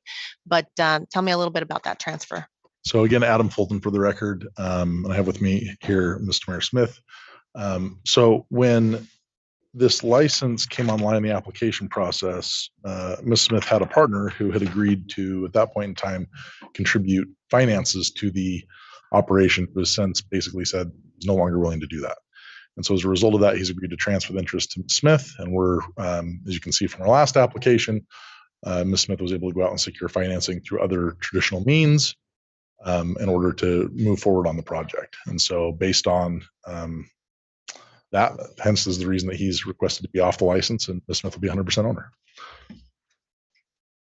Okay, thank you for that explanation. Do we have any questions from the board members?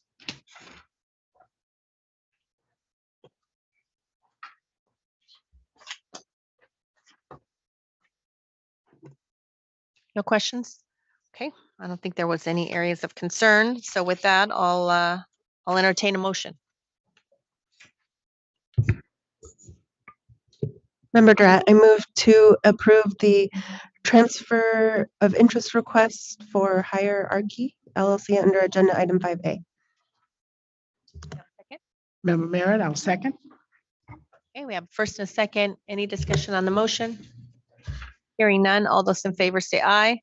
Aye. Any opposed? Motion carries. All right, thank you. Thank you again. And thank you again to staff for all their help. We appreciate it. Thank you. The next transfer of interest is JG Retail Services NV LLC and Green Thumb Industries Inc. Chair Guzman Freilich, members of the board, for the record, I'm David Staley. Item B is a TOI application by JG Retail Services NV LLC.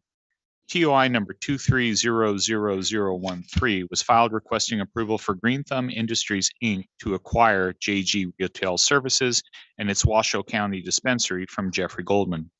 Green Thumb has also requested a waiver of NCCR 5.110 pursuant to 5.112. If approved, the requirements for prior board approval of transfers of less than 5% of Green Thumb ownership will be waived.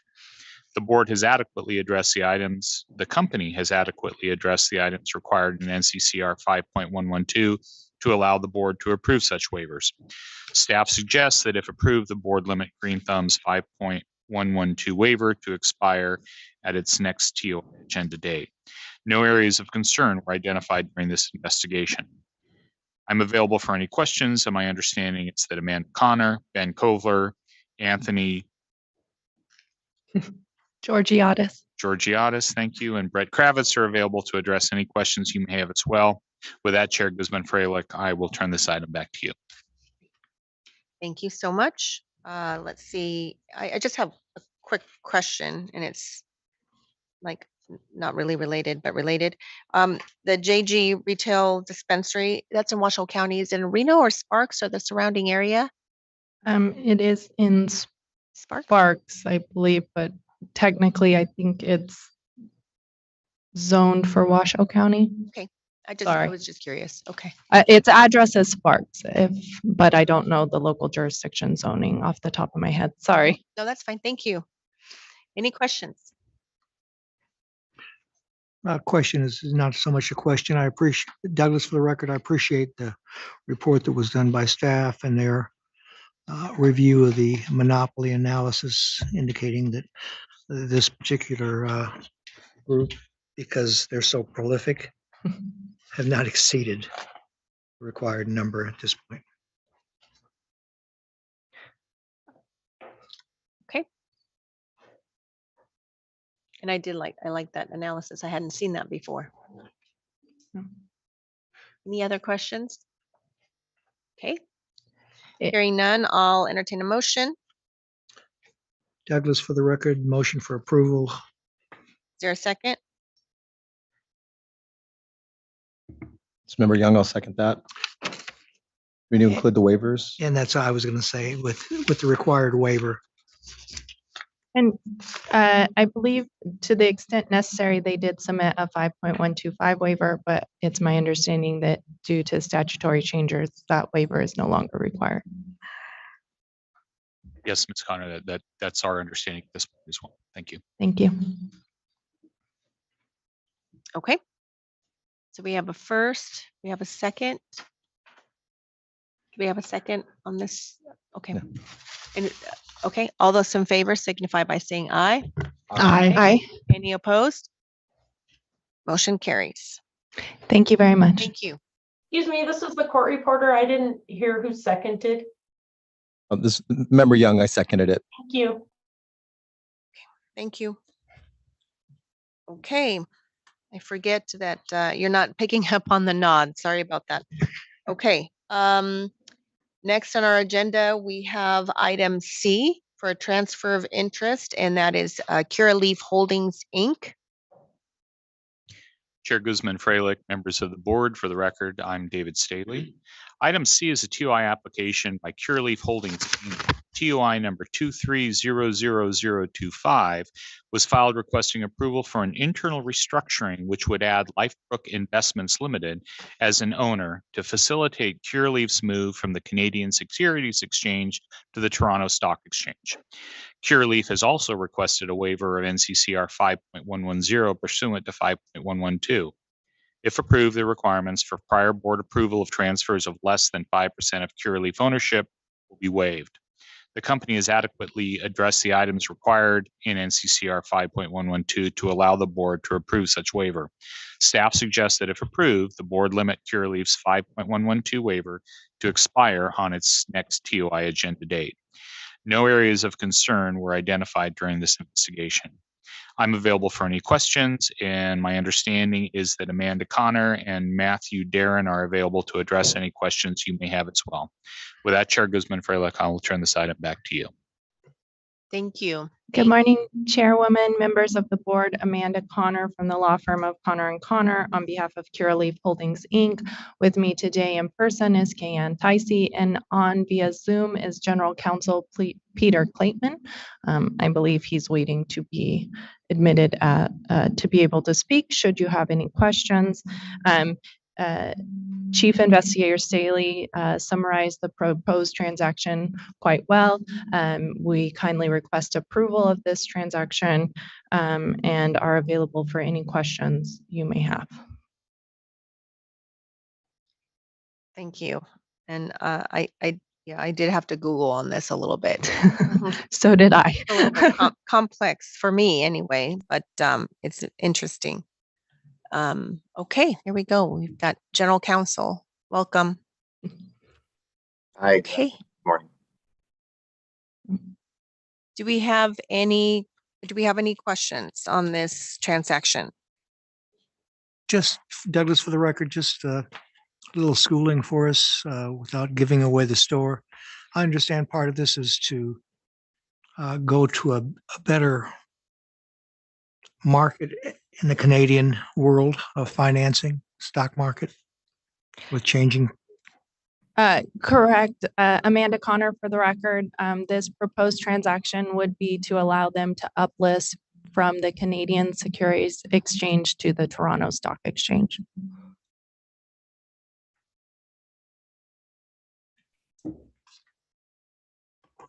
Okay. Any other questions? I know it is complex but again, without getting too much into the details. Any additional questions for the applicants and General Counsel and anybody else that might provide any light or information that you might require? Thank you for being here in person, by the way, and also online, Mr. Clayton. Thank you. I'm glad to answer any questions. Okay. Quite an endeavor, but it doesn't sound like we have any questions. I think everything was pretty thoroughly vetted. And Google's always a great help to explain those those markets for us. So if we don't have any questions, then I'll entertain a motion.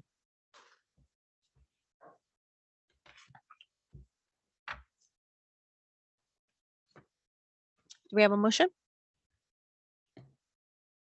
Douglas, for the record, I'd make a motion for approval of the transfer with waivers of NCCR 5.110. And Mr. Staley, was 5.125 still applicable? David Staley, for the record. Justice Douglas, our understanding is with the changes made, I think in SB 277, and eliminated the need for a shareholder of less than 5% to have an agent card if they are not on the premises or working for the company. As a result, our conclusion is that waivers pursuant to 5.125 are no longer necessary, and I believe we will be striking that from our regulations when that process can happen. Okay, thank you. And my motion for approval with the waiver of only 5.110. We have a first. Do we have a second? This is Member Young. I'll second that. Okay. Any discussion on the motion? Hearing none, all those in favor say aye. Aye. Any opposed? Okay, motion carries. Thank you. Thank you Thank very you. much. And Chairwoman, as you noted, this was a rather complex transaction proposed. So we do appreciate all staff's work. They clearly did a great job on the suitability investigation to explain it to you all. Thank you. Thank you for that. Thank you. Thank you.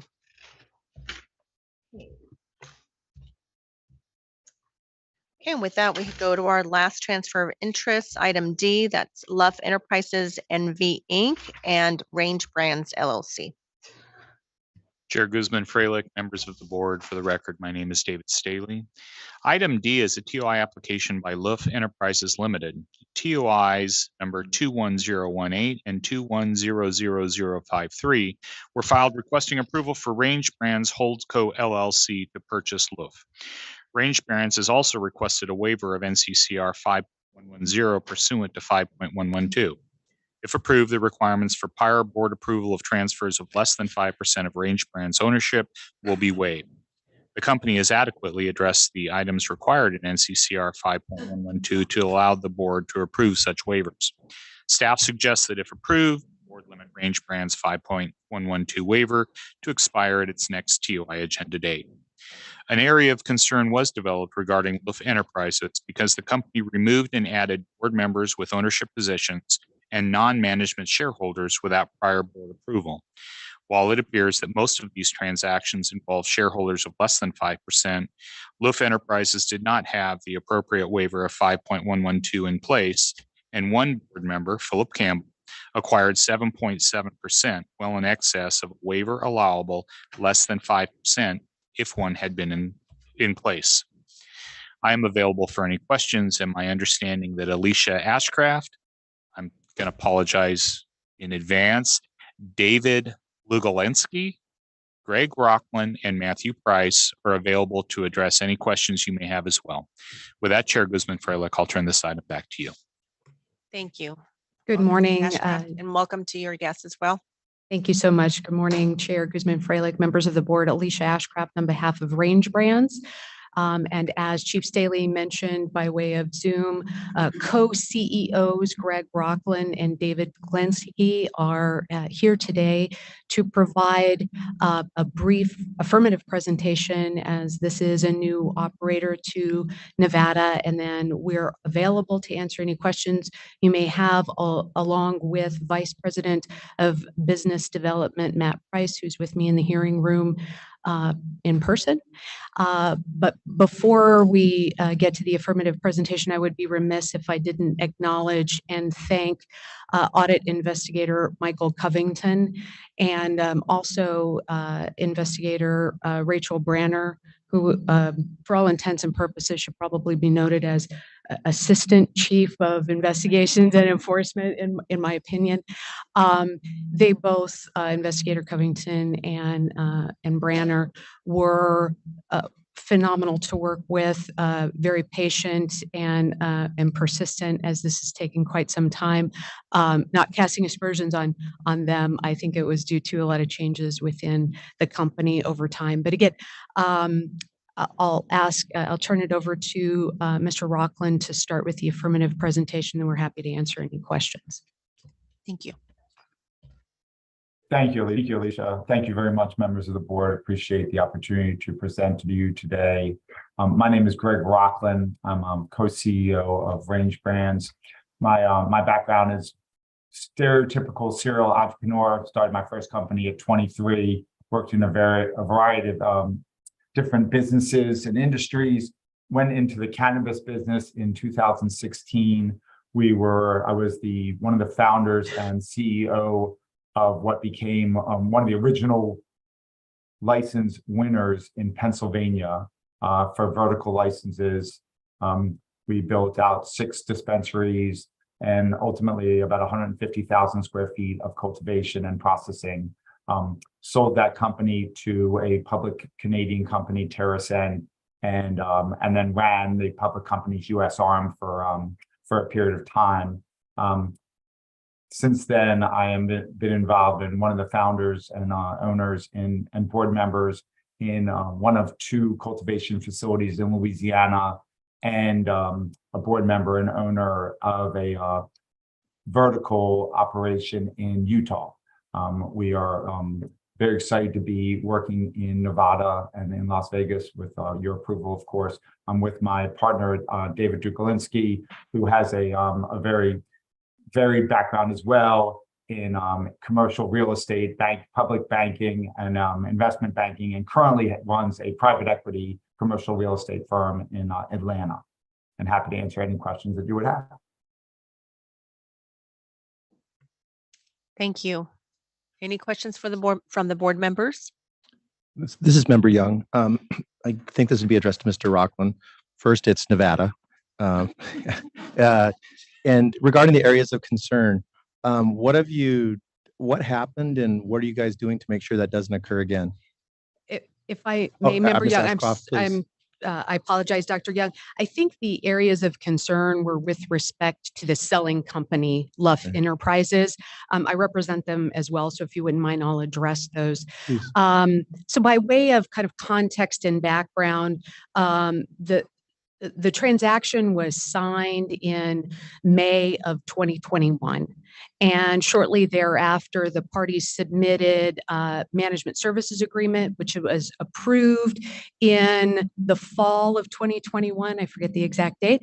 It was approximately 2 years ago. And prior to that, Luff Enterprises had closed the facility. It was non-operational, still is. Under the management services agreement, Range Brands has undertaken a complete remodel of the facility, of the cultivation and production facilities. Not to excuse the areas of concern, but at least provide some context as to why it wasn't at the forefront of everyone's mind. It was a non-operational facility. Management services agreement was in place. They were moving forward with a remodel. Luff Enterprises had divested itself of really all of its U.S. holdings. It's a publicly traded Canadian company, and had sold its interest here and in Oregon in order to focus on Canadian operations. The changes that occurred that Chief Staley referenced were really part of that kind of focus on their Canadian operations. They had merged with another company and changed their name as part of that merger. So again, not by way of excuse, they simply weren't focused on Nevada since it was a non-operational facility, and they were really focused on making a go of their Canadian operations. Again, I provide that for background and context, but we certainly take responsibility and have tried to address the reasons for that and correct them as quickly as possible. So anyone who needed to quickly got background check and agent card, still holds those. We've renewed those as this process has gone on over 2 years. So we certainly tried to remediate those problems. Those areas of concern are, of course, not applicable to Range Brands. They weren't involved in any of those missteps or failure to disclose those items. So I just want to make that clear. And just kind of adding to that as well, I believe that it was 8 months after Luff's acquisition that the information was submitted to the CCB. Is it because you became aware of the missing information about the transfers, or is it because during the process of the acquisition, you found out that the reporting to the CCB was missing? I'm just curious to find out whether it was us prompting you to give us that information, or whether along the way you found that information was missing from the CCB. Sure. So I think thank you, Chair Freilich, again, Alicia Ashcraft on behalf of Luff Enterprises. I think it was a couple of things. I think there was some confusion as to whether a name change of the public parent was necessary as opposed to an operating company. The operating company, the holder of the licenses, didn't change. It was the upstream parent. So I think there was some misunderstanding as to whether that needed to be disclosed. Likewise, Chief Staley had mentioned some transactions involving Philip Campbell. Just so we're aware, Philip Campbell had previously been disclosed as an owner and as an officer, and had gone through the appropriate background checks. These changes came later. He may have acquired additional interest, but he was previously approved. So I think, again, and in my opinion, I think there's still some confusion as to whether you need to continue to affirmatively note changes for folks who have already been approved and hold over 5%. So it's some of that. But yes, it was when Investigator Covington mentioned these things, that I looked into them with the company, got the information, and then submitted it. Thank you. Any additional questions? Member Drat, a couple questions. Are the owners, and maybe we should hear from the owner to confirm, aware that they could be on the hook for potential disciplinary action for if it's found that violations occurred? Well, thank you. Yeah, the new owners, By the if, new owners. and they, even knowing that they would have, I mean, even though that they would have occurred before they purchased, I think it's just really important when you have potential violations that the new owners are, that we know that the new owners are fully aware that those might not go away with the transfer. Thank you, Member Durrett. I don't know that we've spoken about it specifically, and just to be clear, I don't know that they're on the hook, so to speak, in that they're not necessarily responsible for addressing any civil penalties. But to your point, if a violation is found and that could potentially stay with the license and lead to incidents of progressive discipline at a later time, I can certainly review that with them. Member Dret, then, well, I think there has to be a meeting of the minds between the board and the licensees involved in the transfer of who would pay the civil penalty, if there is one. I'm not looking for there to be one, but in cases like this, we have often approved the transfer and then referred the staff to do an investigation on whether there were violations, and it's up to the AG's office at that point if they want to pursue a complaint. So if that were to happen, who would be subject to that? If the current owners have sold and we approve that transfer, we don't have jurisdiction over them anymore. So would those, your position is just that it would, potential violations would just kind of like go away other than for enhancement purposes?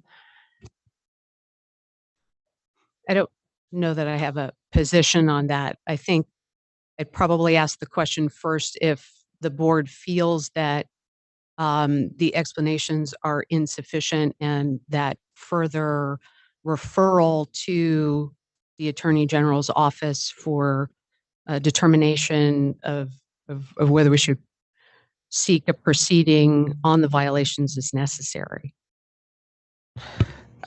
Member Dret, and that would, be up to the other board members as well. I had another question, which was maybe Chief Staley might want to weigh in here. So we don't have financials on the purchasing company. Staff feels that they do sufficiently have that 250,000 in liquid assets, but it would take a lot more to run a facility. But staff feels like there's enough assets and capital to not have a problem running the facility. David Staley for the record. When staff analyzed it, I don't believe anything was identified that would identify an area of interest or area of concern. And again, looking back to the regulations and statutes, that the only formal requirement is the 200 or 250,000 in liquid assets. 250,000 in liquid assets and having the financial wherewithal to be able to operate it, right? I mean, you have to submit, we have, as the board, have to know that you have the capital and the ability to operate. It's not just 250,000, right? David Staley for the record. I believe that part of, I can't cite the specific regulation, but we do an evaluation of the business ability and experience of the folks that have applied. And I think Mr. Rockland explained in his presentation, they do have quite a bit of an experience. We reviewed that. If it was not laid out in enough detail, we can make sure to do that in the future. Had we identified any problems, that would have been identified. So to give you a comfort level, I guess the lack of a concern about that means that the agent did evaluate it and there were no concerns about their ability to move forward with this transaction. Okay, that's all. You don't need to do more than that in the future, for me anyway. That I just wanted to make sure that it wasn't we agree it's not just that you need 250,000, you need more than that, but there were no concerns that they wouldn't have that available. So thanks. Any additional questions?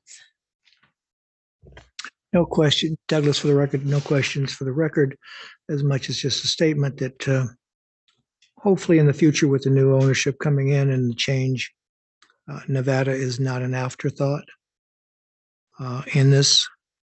And Not as at all. the other part, and at the other part, we do have kind of a continuing jurisdiction over folks who get out of the business in terms of their ability to come back into the business if we think that's important enough in this case to go after. And it should not be one of these situations where it's easier to ask for forgiveness than for permission in doing what they're doing. We now have a sophisticated enterprise involved. We wish them good luck, and hopefully based on their expertise, they won't make the same mistake. Okay, and just for the record, that mistake that we're talking about is basically the additions and departures of officers and board members, which occurred without the CCB being notified or approved, which that would, potentially be a violation of NCCR 4.040 sub 1 sub A sub 6. With that, we do have some options, recommended action from staff. If we're prepared to go there right now, one of them would be to find that there's no statutory or regulatory violations and grant the pending request. Another option would be to find that there's not enough information, grant or deny the request. We would set maybe set a deadline for provision of the requested information and documents, and go from there. Another option would be to find that there were certain regulatory violations, deny the request, direct the executive director to transmit details of the suspected violations to the Attorney General's office for further investigation, and then the attorney would then report its recommendation on whether to proceed with disciplinary action. And then the director and the CCB will determine whether a disciplinary complaint would be filed against Herb. And then another option would be to condition the approval of the transfer of interest on the stipulated agreement of Herb to admit to certain violations, accept civil penalties in the amount that the board determines to be reasonable. If that's an option, if that would be the option, then the CCB may direct staff to work with the Attorney General to draft a mutually agreeable stipulation and order with Herb for CCB approval at a future CCB meeting. And the final option would be to approve the TOI, but to find that certain violations did occur and request the licensee negotiate with the Attorney General's office to find a mutually agreeable settlement between CCB staff and the licensee, to be approved later by CCB with a complaint to be filed if there is no such resolution. With that in mind, do we have any additional questions for the licensees? Chair Guzman, Freilich, may I'd like to add a little bit of context here, if I may. Okay, go ahead. With Mr. Rath's, let me know if I'm right on this. So our policy so far has been over the last years that any potential civil penalties go with the license itself. So based on past precedents, I think that it would be appropriate and correct that if, depending on the board's action, that any civil penalties or anything would flow to the license That's itself, regardless of who owns it. I also point out that the information in the investigative report regarding the transfers of most of the other owners was vague because we're dealing with one of the last holdovers of the transfer from taxation to the CCB. So with the exception of Mr. Campbell's ownership of Loof, the investigator was not able to determine what ownership the individuals may or may not have, simply because the prior way of recognizing ownership is different than the way that the CCB does it now. So there was some ambiguity and confusion there, with the exception of Mr. Campbell's ownership. And I can answer any questions if necessary. Okay, thank you. With that, do we have any additional questions? Or are we prepared to bring it back to the board for deliberation? Okay. I'll make a motion for approval of the request for the TOI. At this time, based upon staff's review and the changing nature between tax and present CCB, I would find there's insufficient information, and due to the confusion, so to speak, or failure to look at the full necessities in the past, that we just approve without stating whether there is or is not any violations. Chair Guzman Freilich, David Staley for the record. They do also have a request for a waiver of NCCR 5.110 pursuant to 5.112. So with that amendment of adding the waiver, we have a first. Do we have a second? Member Young, I'll second that. Okay. Any discussion on the motion? Hearing none, all those in favor say aye. Aye. Any opposed? Motion carries. Thank you. Thank you so much. Thank you so much for participating. Thank you for getting on Zoom. Thank you. Thank you for so being much. here. Appreciate it. Okay. You know what we're going to do is we're going to take a 10-minute break, and we'll come back a little before 11:30, and we'll go to the next item, which is item 6, and that is the consideration of the proposed settlement agreements to resolve disciplinary action. Thank you.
Okay, we're going to go back on the record.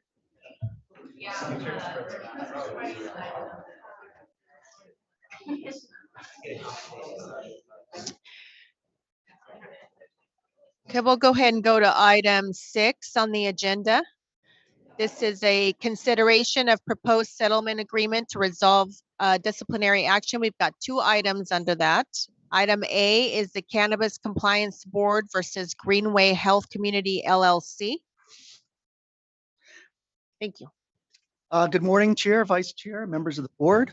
L. Christopher Rath, Senior Deputy Attorney General. I'll be presenting the first settlement agreement up for approval today under agenda item 6A. Under that item, we have the case of CCB versus Greenway Health Community LLC, CCB case number 2023-01. This licensee is a medical and adult use cannabis production facility in Henderson, Nevada. The complaint for this case was filed and served on February 28, 2023. After notice of intent to request a default, respondent answered the complaint on April 20, 2023. The allegations in the complaint arise from a routine audit, inspection, and investigation, which commenced on February 2022 and continued through April 2022. The key allegations in the complaint include that respondent first failed to immediately admit regulatory personnel into its premises and obstructed regulatory personnel from performing their duties. Respondent failed to comply with seed-to-sale tracking requirements in multiple different ways and at multiple different times, which included discrepancies between metric data and physical inventory and production logs that did not match metric data. Respondent also allegedly failed to tag cannabis as required, failed to properly respond to agents' request for video surveillance footage, failed to notify the CCB of changes in the employment status of employees, and failed to timely submit required reports to the board. After respondent answered the complaint, the matter proceeded through the disciplinary process with the hearing officer. The parties exchanged documents and other initial discovery disclosures. During the disciplinary process, the parties began negotiating a potential resolution to this matter. Eventually, both of the parties were able to come to a mutually agreeable resolution to the case, subject to this approval, without the need for a full disciplinary hearing. As set forth in the proposed settlement agreement, to resolve these matters, respondent admitted to the following 5 violations: 1 Category 3 violation for failing to comply with seed-to-sale tracking requirements, a 2nd Category 3 violation for failing to comply with cannabis tagging requirements, a 3rd Category 3 violation for allowing activity which violates the law of the state, and a Category 4 violation for failure to properly respond to the board agent's request for video surveillance footage, and finally, a Category 5 violation for failing to submit required reports to the board. Respondent also agreed to pay civil penalties in the total amount of $50,000 in 30 days of approval of the settlement agreement, or pursuant to a payment plan over 11 months, with the first installment due on December 15th of this year. The CCB staff and council fully considered factors in coming to this resolution. Those are outlined in paragraph 10 of the settlement agreement. Mitigating factors include the fact Respondent cooperated with CCB staff in coming to and implementing an appropriate plan of correction, which I will discuss in a minute, to prevent the violations at issue from occurring in the future. And respondent and its counsel did cooperate with the CCB counsel during the discipline process to be able to come to a resolution, but before the case went to a full hearing, which did save the state both time and resources. The CCB staff and Attorney General also considered the licensee's ability to pay. Given the number and seriousness of violations, the civil penalty amount was reasonable, and taking the matter to hearing could have resulted in a lengthy suspension as well as a much higher civil penalty. Regardless, respondent has been provided with a year-long payment plan that will ease any financial. Notably, the initial payment is not due until about 2 months from now. The initial payments are lower side and gradually increase as time moves on. The respondent's plan of correction was also part of the mitigating factors considered. Plan of correction is detailed in paragraph 20 of the settlement agreement. The CCB staff has approved this plan. In summary, the key points of the plan of correction include the following. Respondent has agreed to maintain fixed business hours and report them to the CCB as well as any future changes to those fixed business hours. This will allow the CCB to inspect without prior notices or to set up appointments for inspections. Respondent staff has been fully instructed to apply and cooperate with all CCB staff during inspections. Respondent has updated its employee status list with metric and will continue to do that as required. Respondent terminated certain employees for the inventory and metric discrepancies and has ensured that the remaining employees received additional metric training on those areas.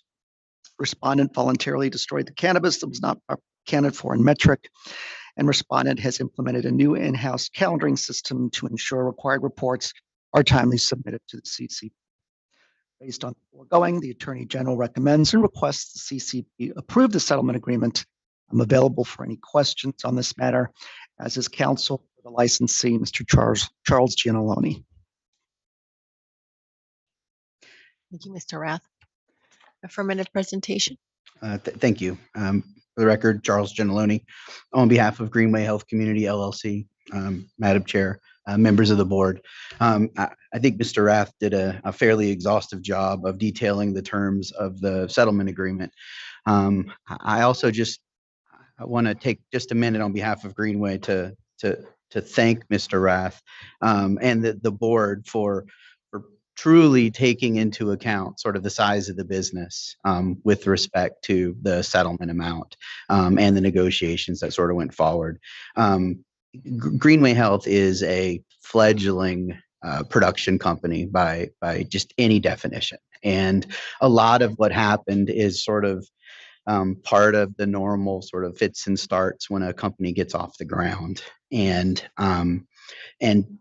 because the CCB was able to work with us to determine a settlement number that was sort of in line with a smaller company, that enabled sort of a settlement to happen as opposed to going out of business, right? And I think that's an important thing to note, and we certainly appreciate that. And Ms. Norgard, who is also with us on the Zoom and is the Director of Operations for Greenway Health, is also available to the extent the board has additional questions about how we got here, the back and forth we had to reach settlement, et cetera, et cetera. I will defer to the board for questions.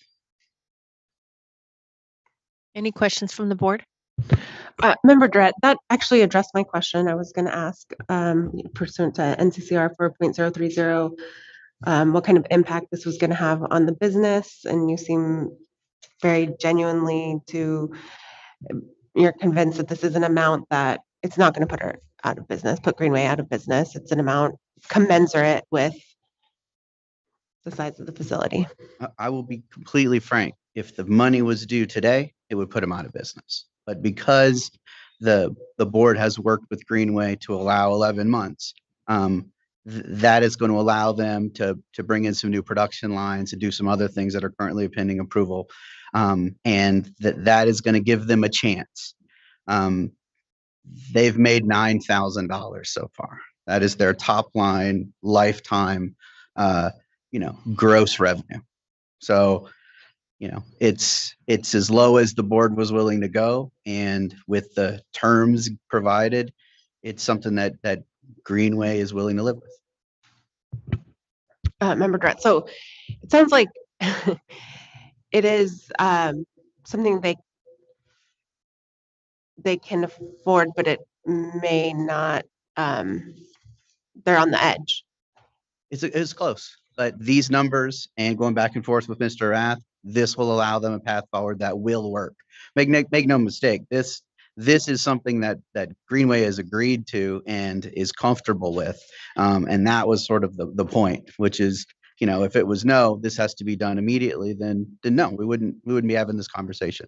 They can do it. It's going to be close, but they are certainly able to do it and move forward, and hopefully, continue to operate as a going concern for many years to come. Member Durrett, so I think I would, for myself, would be inclined to accept it based on your representations. I mean, you seem very supportive that this is a fair and agreement that that should be entered into, but I think we as a board maybe should consider, and this has never come up before, so maybe it's super out of left field, but some kind of diversion program. Like, I'd hate when when our disciplinary proceedings get compared to criminal, because this is not criminal, it's such a different animal. But even in criminal, which is harsher, you have the opportunity for diversion and to show, oh, this was a one-time thing. Now I'm on we've course corrected. Give us a little time to prove that to you, like with, probation, diversion court, all kinds of programs. So I think maybe that's something we should think about in the future, because I think this would be a good candidate for that.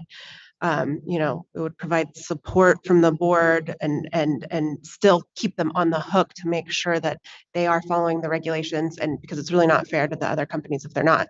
But I guess that's a discussion for another time. Thanks.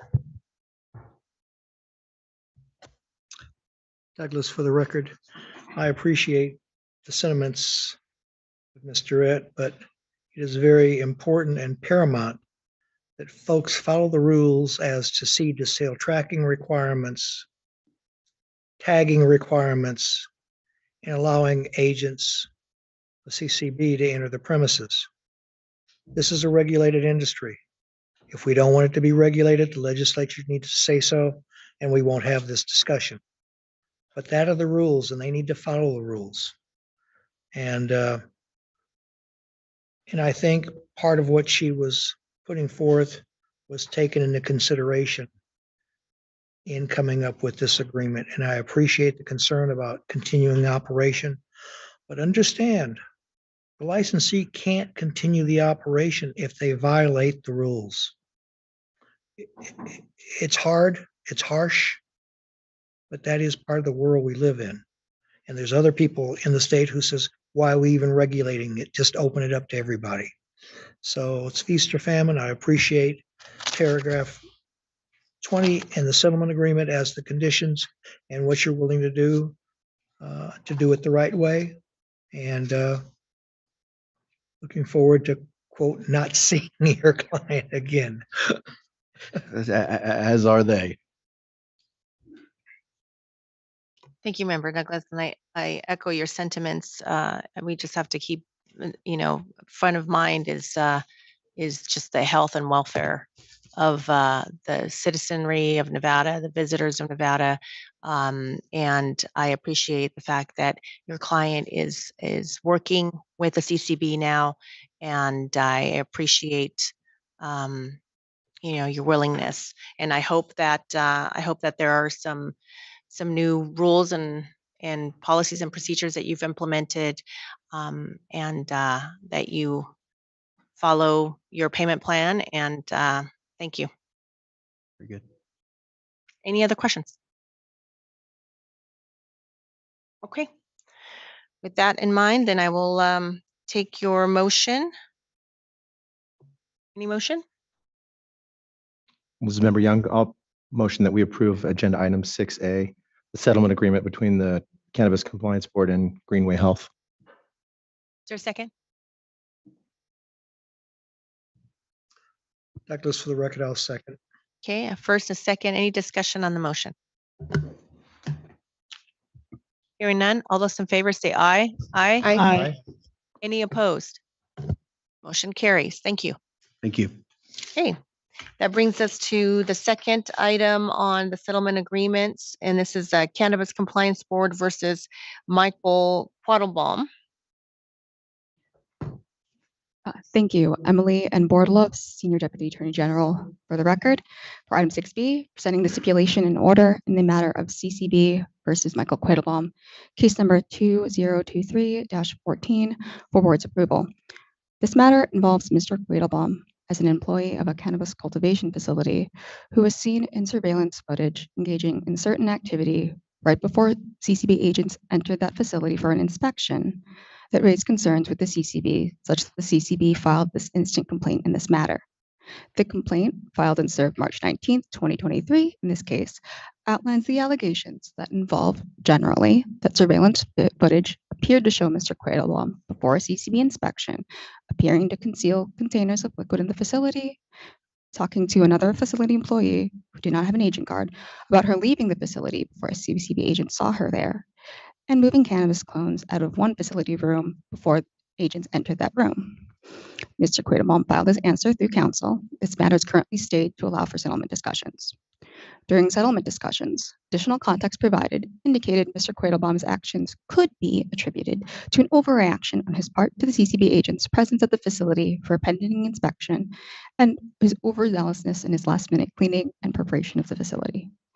It was also taken into account that the evidence available did not indicate that Mr. Quattlebaum held a supervisory position in relation to the uncarded employee. Also, the evidence currently available did not indicate that Mr. Quattlebaum's actions seen in the surveillance footage directly resulted in either the diversion of cannabis plants or introduction of untested cannabis into the market. Taking all of this into account, and Mr. Quattlebaum's willingness to take corrective action and responsibility, and looking to encourage agent card holder cooperation with CCB agents and discourage concealment, the parties settled on an admission of one Category 2 violation for making an unintentional false statement or representation of fact to the board or board agents. As listed on page 4, paragraph 9 of the stipulation and order before the board, various factors were taken into account to determine a reasonable civil penalty. First, that Mr. Quattlebaum had been out of the cannabis industry for a period of time after the alleged violations were brought to the facility's attention. Second, no history of prior violations. Third, that the civil penalty proposed here, a 14-day suspension and $1,500 lump sum payment and required metric cultivation class, aligns with the penalty for Category 2 violation as outlined in the complaint. Fourth, that the addition of the required metric cultivation class aligns with the directives regarding education and advising licensees on compliance. And while these stipulations and orders for settlement do not act as precedent for future cases, I will note here that the agreed penalties are consistent with how the board has treated prior agent card settlements involving diversion and underage sales, which were all captured on surveillance. Based on the fact of this case, the foregoing corrective actions and admissions, the Attorney General recommends and requests the board approve the settlement. Mr. Quattlebaum's counsel, Rusty Graff, is present with Mr. Quattlebaum to answer any of the board's questions. And with that, I submit. Thank you. Do you have any affirmative presentation? Chair Freilich, members of the board, I stand with you in front of you with Mr. Quattlebaum to discuss these charges. He was an employee. He is not the supervisor. He wasn't the general manager. He's the head grower. He wasn't the one that hired employees. The analogies that we give as attorneys is you may not know that the person next to you has had their license taken away or something like that, or if they in fact have a license. So the consideration is whether or not Mr. Mr. Quattlebaum had knowledge of that other employee. And basically the video shows that he was being overly diligent is what we would call it as the head grower. He was going around cleaning up and that sort of thing. The clones in question were more than 20 clones that were located there. They were infested with aphids and russet mites, and that's why they were up in a different room. And they have been included on a disposal log subsequent to that inspection. So the penalties here are definitely appropriate given his status as an employee and as an agent card holder. $1,500 fine is significant for him. He's an hourly worker, and that's a significant amount of money. And the 2-week suspension is also very significant. That is something that he definitely takes to heart and will take to heart as he continues to work in this industry, and he's a productive member of this industry. The class as to the metric, I think everybody can use that. Attorneys that practice in this area and everything else should probably go and take that class to make sure that they have an accurate determination of what happens when you improperly transfer or transmit different types of product, that it should be subject to the seed to sale. And he definitely takes that to heart. And we stand ready to answer any questions that the board may have. Does your client have any comments or anything that he would like to say? Go ahead. Yeah, I wasn't trying to do anything nefarious, just trying to do my job, clean up, and that's all I have to say. I'm sorry for the inconvenience and everything and all the, research that I had to go into this, but yeah, as I said, sorry. Any questions? I'm concerned with the presentation. If in fact we're saying that the individual didn't do anything wrong, then why is he here and why are we looking at a sanction? If he's here because he did something and he admits it, then we go forward and accept the settlement. But just to be very candid, as one, I get tired of saying, oh, the board is beating up on individuals. I don't want to beat up on anybody. Either they admit that they did something or they say, no, I didn't. And we should consider it and say he didn't do anything and not have him before us. So that's where I'm at, because it's kind of a soft presentation about really, I really didn't do anything, but I'll admit this just to go forward. And that just puts us in an awkward situation. And Honorable Douglas, if you took that as being the presentation, then I apologize. He is here. He is contrite. He is basically saying that what he did was talk to another employee and she left as a result of that. He accepts that. And the fact that he threw away those 20 clones, he's accepting that. And that, I think, was clear in our presentation, and that he is trying to be as contrite as possible. This is a gentleman that $1,500 means a lot to him. 2 weeks worth of work and 2 weeks worth of pay means a lot to him.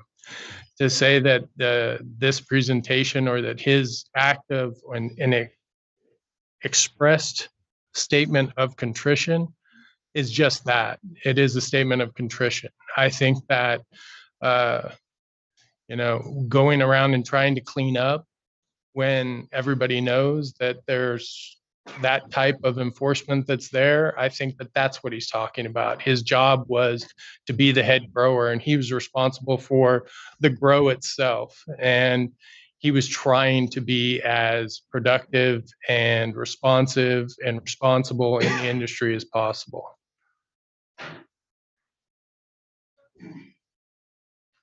I don't want to get into a point-by-point discussion with you on this, but what's been put in the complaint and the settlement agreement is a little more than just cleaning up. And when it's phrased that way, it's like, well, I didn't do anything wrong. So that's the problem for me. And the problem, I don't want to read in the paper that we fined somebody because they were just cleaning up.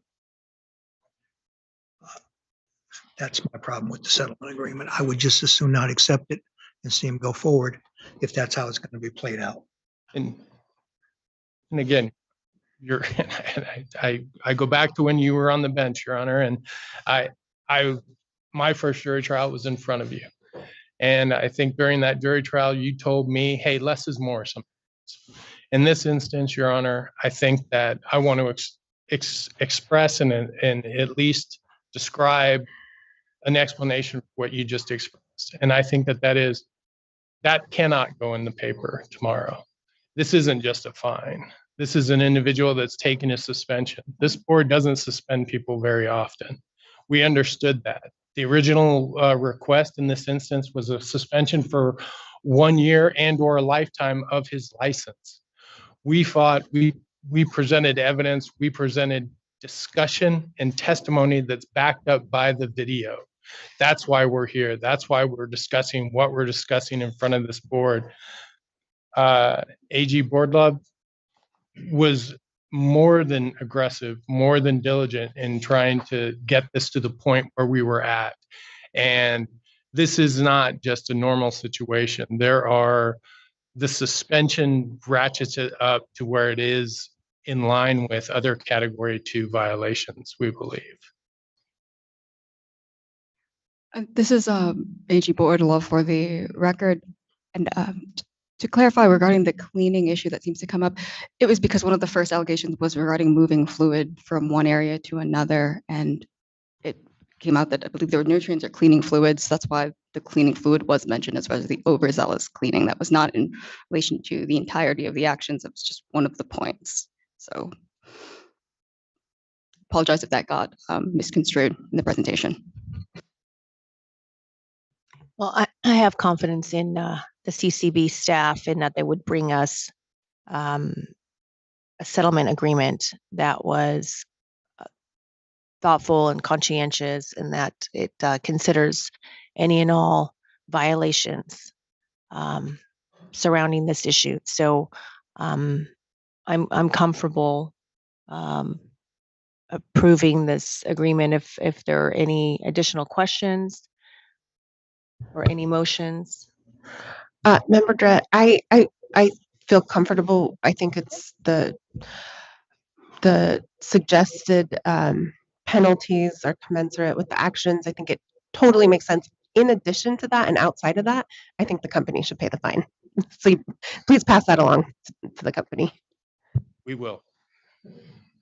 And I echo your comments as well, because it always rolls from up above. So perhaps there was direction, what have you, but usually unless the boss is completely absent from the location, the boss usually knows what's going on in his shop.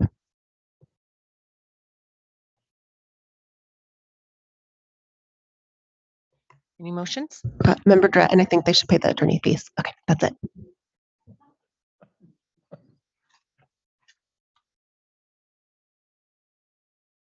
I'm sorry, Member Dredd, I move to approve agenda item 6A. No, where are we? 6B, the settlement agreement between the Cannabis Compliance Board and Michael Quattlebaum. Okay, thanks. Okay, is there a second? Member Young, I'll second that. Any discussion on the motion?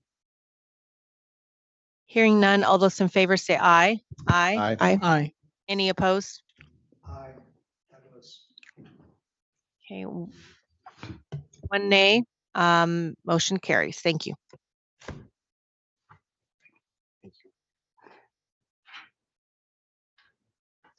Okay, that brings us to item 7 on our agenda. This is the consideration of approval for cannabis receiver applications. There are 2 items under this subheading, and the first is a request to remove Kevin Singer as cannabis receiver over license number C035 and RC035 for possible action. Chair Freilich, I'll be presenting both the items under agenda item 7. Thank you, Mr. Rath. Would you like me to also read the next one, or are we just going to take one at a time? We need to take one at a time. They're Perfect. 2 different cases. 7A is actually fairly straightforward. Mr. Singer was a court-appointed receiver over Green Cross of America, and then the CCB approved his cannabis receiver agent card on January 25, 2022. At that time, Green Cross was under summary suspension and had a number of disciplinary issues with a pending CCB complaint. Mr. Singer, in his capacity as receiver, assisted in resolving these issues, and the board approved a settlement agreement of the disciplinary action in December 2022. That settlement agreement, among other requirements, required the sale of the Green Cross licenses and payment of civil penalties from the proceeds of the sale. Since that time, the board has approved the transfer of interest for the sale. The sale was completed and the civil penalties have been paid. There's now a new owner of the licenses. Mr. Singer has submitted his final accounting to the court. The CCB order approving Mr. Singer's receiver agent card does require him to request his formal removal as receiver over these licenses. I'd also point out on October 10, 2023, the receivership court issued an order approving Mr. Singer's final accounting, allowing him to deposit the remaining sale funds with the court, and allowing him to take any actions needed with CCB for his removal. Mr. Singer has made a formal written request for his removal as a cannabis receiver over the licenses, and given the foregoing, I would recommend the board approve that request. Mr. Singer is available for any questions, as am I. Thank you and welcome. Thank you. Good afternoon. Kevin Singer, a court receiver for Judge Denton. I hope this case is a testament that court receiverships can work. With this board and the help of all your staff, we were successful in selling the license, marketing it, selling it, and transferring it to a responsible party, and getting over $300,000 of fines paid to the Cannabis Compliance Board. So thank you all very much for your help. And I just need this last administrative step to vote to remove me from these licenses. Thank you. And I know that I'm sure other members have made comments with regard to your CV. It's quite lengthy. Thank you. Thank you for your work. And was this the first, because being new, is this the first one that you have done from beginning to end for cannabis in the state of Nevada? Yes, correct. Perfect. Yeah. Okay. Well then, yes, I'm glad that went through. And so what we have here is request for his removal of these licenses. So I'm prepared to take a motion unless there's any questions for Mr. Singer. I have no questions. I have a motion. I'll take it. The motion is to allow the removal of Kevin Singer as cannabis receiver over license number C035 and RC035. And that's with pleasure. Thank you. Thank you. Is there a second? Member Mary, for the record, I second. Perfect. We have a first and a second. Any discussion on the motion? Okay, seeing none, we'll go ahead and call for the vote. All those in favor say aye. Aye. Any opposed? Motion carries. You are removed. Appreciate it Thank very you. much, which will lead to our next item. Our on the next item. agenda. Okay, here we go. So Mr. Rath. having been removed, Mr. Singer is now applying for another cannabis receiver agent card. So this agenda item concerns the application for a cannabis receiver card for Mr. Singer to be placed as a cannabis receiver over the licenses of Greenleaf Farms Holdings. Greenleaf Farms holds 4 licenses: a medical and adult use cultivation license and medical and adult use production licenses. Just some brief background. Judge Timothy Williams of the 8th Judicial District Court has ordered the appointment of Mr. Singer as receiver over Greenleaf, subject to the CCB's approval of his cannabis receiver agent card. That court order was entered on June 13, 2023. The order granted the motion to appoint a receiver, which was filed by Belmont LNV LLC on January 4, 2023. Belmont was Greenleaf's landlord. Litigation regarding the lease between Belmont and Greenleaf started around April of 2021. During the course of that litigation, Belmont evicted Greenleaf from its premises in May 2021. Eventually, in April 2022, Belmont achieved a judgment against Greenleaf in that litigation for over $1 million. Greenleaf has been non-operational since the eviction, and its licenses are currently in conditional status. It has received several extensions for the final inspection deadline of November 5, 2023. It has also requested a further extension at November 5, 2023 deadline, which is currently pending CCB approval, and that will be heard at the next board meeting. Greenleaf opposed Belmont's receivership motion. It filed a motion to stay the execution of the judgment, but that was also denied via the court's June 2023 order. This application was delayed a little bit further as Greenleaf filed an emergency motion with the Nevada Supreme Court to stay the court's order appointing the receiver.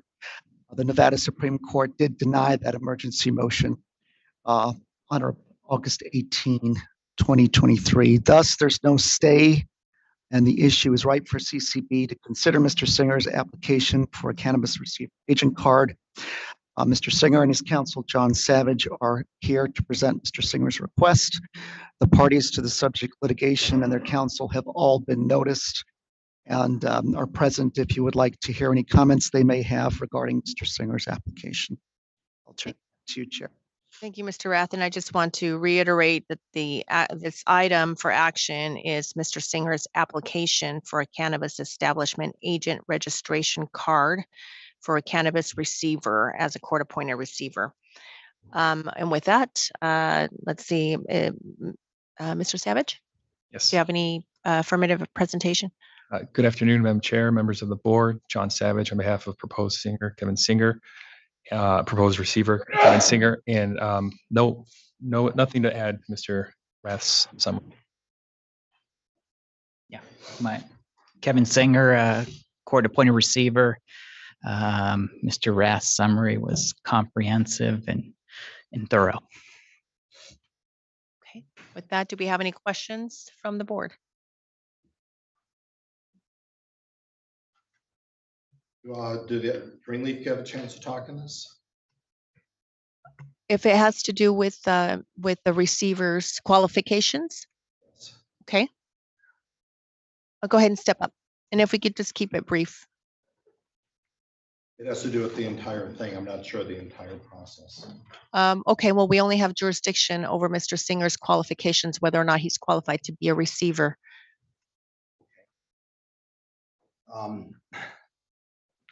Hopefully this will fit within the Sorry, can I get fabric your of name, this. please? Mark Bradley, CEO of Greenleaf Farms Holdings. I'm not asking, thank you everybody for giving me the chance here. Welcome. I'm not trying to have everybody make any legal conclusions, but you have to have the background of this because the background is much more extensive. And I think you need to know what our plans are to open up because we're really close to getting open, and having receivership potentially could help or hurt us. I'm not really sure yet. The jury's not out yet whether that's a good thing or a bad thing because I've never been through this. I'm an original license holder, 9 years. And just for the record, I just want to let you know that we did receive all of the documentation from all of the litigation. So we do have that as well as briefing from our counsel. So Okay. we do have that information. We're not Sure, no problem. Well, there's multiple litigations going on right right now. now. All that information as Okay, well. there's 3 cases. But just so you know, we're just here today to determine whether or not Mr. Singer is qualifies to be a Okay, receiver. thank you. Thank you. I'm original license holder. I've heard people come up that had problems with fines, never had one fine, never functioned, never anything against us, not one mark, operated very well. During pandemic, during the pandemic, we fell behind in our rent. The landlord was more of a friend and an investor than anything else. We offered to buy the building. Next thing you know, we ended up in a lawsuit, and against the judge's orders, they went in and basically invaded the building on May 22nd, 2001. When you saw the building, it was like a war zone. Power shut off, doors broken open, safes broken open, money taken, cannabis disrupted. It was crazy. Mike Miles was there. I picked up the phone and I called and I wrote a letter, did my 24-hour notice. CCB showed up and said, well, 16 criminal things have been felonies and misdemeanors were taken when they went into this building. Cannabis laws, everything was broken. You can just imagine. Everybody in this building knows you cannot be into a building without a cannabis license. They broke those laws. Unfortunately, the CCB at the time, and still is, they're not an enforcer, they're a regulator. 2 years later, here we are in court. Unfortunately, I had an attorney that got fired, that missed his discovery deadline. The other party missed their discovery deadline as well. And what ended up happening is Judge William gave a layup summary judgment because there were no facts to be disputed. I'm not saying that against him. But you have to realize that there's a lot more to this case. That's why it's an appeal. All of our equipment got taken. All the assets that got taken out of the building exceed what the landlord claims that they're owed, number one. Number two is I went forward into my fiduciary obligation to keep this company going. Since then, not only is there a second creditor that Judge Williams signed, who is actually a party to this lawsuit, who's actually here. You should hear from that creditor as well. But we went ahead and spent hundreds of thousands of dollars to relocate the license, start building a new facility, do something that's spectacular, calling the Cannabis Technology Center, that is technology based on NASA growing fruits and vegetables in outer space, and a microgrid to be the first building in the country to be operating on wind and solar away from the normal power company, taking water out of the air. I mean, it's amazing. We're opening up the first phase in February. My problem that I have is I believe that there should be a receiver appointed for the non-cannabis assets, and that worked out. But by putting somebody over the license, all they're going to do is try to sell a license back to me because I'm myself and someone else is the number one creditor. So it just kind of, it doesn't make any common sense. And we're owed millions of dollars ourselves. We have our own claims. They're never going to get that much for a paper license only. The only thing assigning a creditor is going to do, or a receiver is going to do right now, is delay things, cost more money, the receivership's money, delays in opening, which is going to delay everybody I've hired, compliance people, security people, all my construction people are working, I have investors, and it's going to also delay money that's been paid, goes to the state taxes. I've been paying out lots and lots of money to maintain this license, and I'm the only person that's done that. If I don't open this facility in February and it goes to receivership, the license goes away. There's no way in the world Houdini can sell a license and move it in a 90 to 120 day period. The license is in the best hands right now. Myself, my company who's invested into it. And this is kind of a new thing. I think it's probably the first time this has happened, but you have some really bad people that broke some laws, and it's going to be reversed in Supreme Court. And if you do this now and it gets reversed in Supreme Court, it's just going to create more damages. So all I'm asking for is for the board to just table this, let the court run its course, let the judges do everything that they do, the attorneys argue it, because putting in a receiver right now is only going to delay openings. The license may just go away, and it's going to cause more damage. I don't want it to cause more damage. I'm a big advocate of trying to set the standards and do something special in this industry that no one else has done before. And anyway, I'm open for questions, but there are other related parties here, and I think that it would be to your best interest to also speak to them. I have nothing against Mr. Singer's qualifications. I'm sure he's super qualified. I talked to him before this started. He says he's not really familiar with the case. He'd love to get together, talk about how we can get it resolved. I'm all open for that, but it should be the non-cannabis assets outweigh what the landlord claims he's owed by hundreds of thousands of dollars. There's no rush right now on the license. Let me get open. Let me start generating some money. Let it be worth more money than a piece of paper. License right now are not worth hardly anything. People are giving them away. They're running from them. I'm not running for them. I'm running toward the industry to help the industry and help the industry grow and do something special. I appreciate your time. Any questions? Thank you, Mr. Bradley. Are there any questions for Mr. Bradley from the board? Okay. Thank No you. questions. Thank you. I did mention this is an appeal, right? Yes. Thank you. I appreciate that. Okay. May I briefly respond? Sure. And for the record, John Savage, counsel for proposed receiver, Kevin Singer. And we certainly appreciate Mr. Bradley's interest in trying to make the receivership successful. And we will be looking forward to working with him to make it successful. Just a moment ago, Mr. Singer was removed from licenses after a successful receivership. I fully expect that to happen again. There were 2 motions for stays already heard, once by the trial court, once by the Nevada Supreme Court.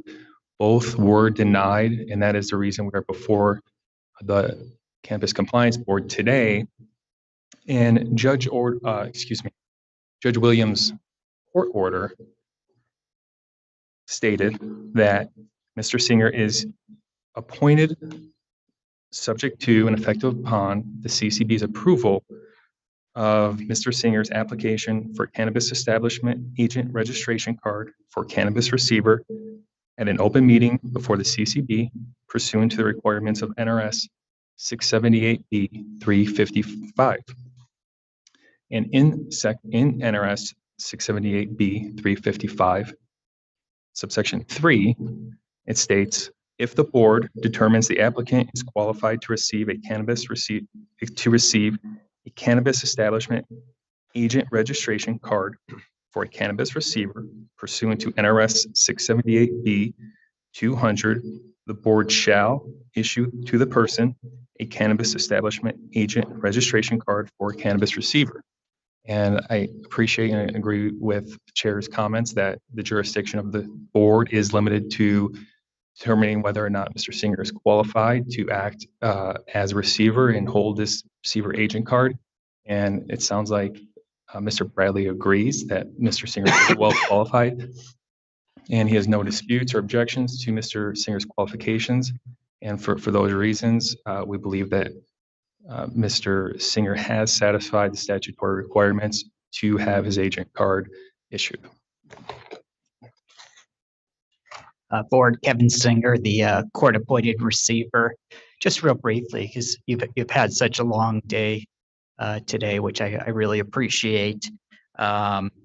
Unfortunately, I don't think Mr. Bradley understands receivership. Shouldn't be criticized for that. They're not well known, but obviously I've been doing it 23 years and I've served in over 515 of these cases.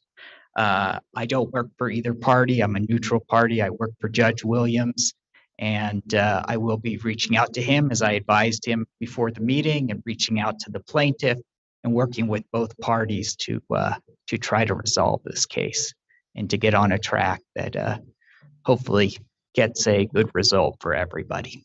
Okay, thank you. Thank you. Are there any additional questions for the receiver? Okay. Is there a motion? I'd make a motion for the approval of Mr. Singer as receiver.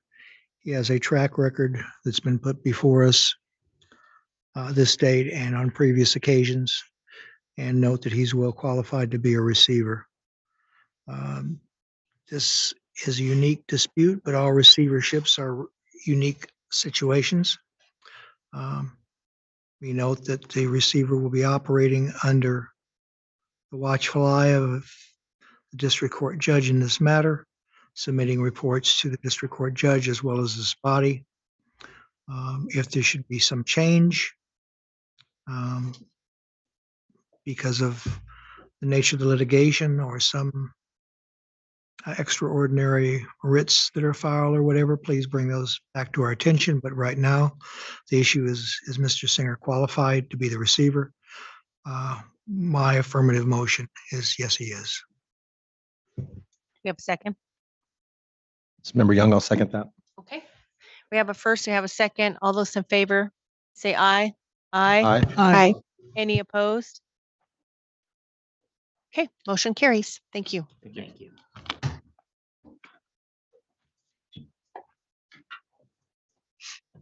Okay, that brings us to item 8 on our agenda. This is the consideration of a request for a waiver of ventilation requirements pursuant to NCCR 15.055. Good afternoon, Chair and members of the board. For the record, I'm Kara Cronkite, Chief of the Inspection and Audit Division at the CCB. I'm here to present Agenda Item 8A, which consists of one request for waiver of ventilation requirements from Cheyenne Medical, Sammy Davis, RD 263 LLC. Cheyenne Medical filed this petition on October 2nd, 2023, requesting a waiver to the ventilation requirements as permitted in NCCR 15.055. The facility has provided a detailed plan demonstrating how the system will meet or exceed ventilation requirements. CCB staff review revealed that the proposed plan does exceed the ventilation requirements outlined in NCCR 15.055. No areas of concern were identified in their plan. The board has the discretion to take the following actions: grant the waiver and allow the alternative ventilation plan, grant in part the waiver and require additional action, deny with prejudice, deny without prejudice and allow the licensee to file a second or amended request before the end of the year, or any other action the board deems appropriate. I'm available for any questions, as well as CCB Inspector Amir Bringard, who reviewed this plan. And it's my understanding that Amanda Connor and an engineer from Enix Mechanical are both available to address any questions you may have as well. With that, Chair Freilich, I will turn this item back to you. Okay, thank you so much. And thank you. We've got some engineers in the house. And so any confusion? Yeah. Go ahead. Good afternoon, Chairwoman Guzman Freilich, members of the board. I'm pleased to appear before you today again, but this time on behalf of my clients, Cheyenne Medical, Sammy Davis, RD 263, in relation to its cannabis consumption lounge and a ventilation waiver. With me today actually is not an engineer, but Mitchell Britton, who is the manager and owner of the company. He can answer any questions you may have. CPCM is fully integrated into a Nevada-based cannabis company that has a well-established history of innovation, growth, and above all, compliance. They respectfully submit this waiver to you today and request approval of the same. They worked diligently in collaboration with a certified engineer to develop this proprietary ventilation plan that exceeds the intent of the regulation ventilation requirements. Therefore, we kindly request your approval of this waiver. Thank you. Thank you. Hi, any additional presentation or? No, here to answer any questions. This was, we could have easily had Enix Mechanical here if we needed them. But this is it's a pretty straightforward ventilation system. Marries an air exchange system with air scrubbers that are built in specifically for removing smoke and odor particulates.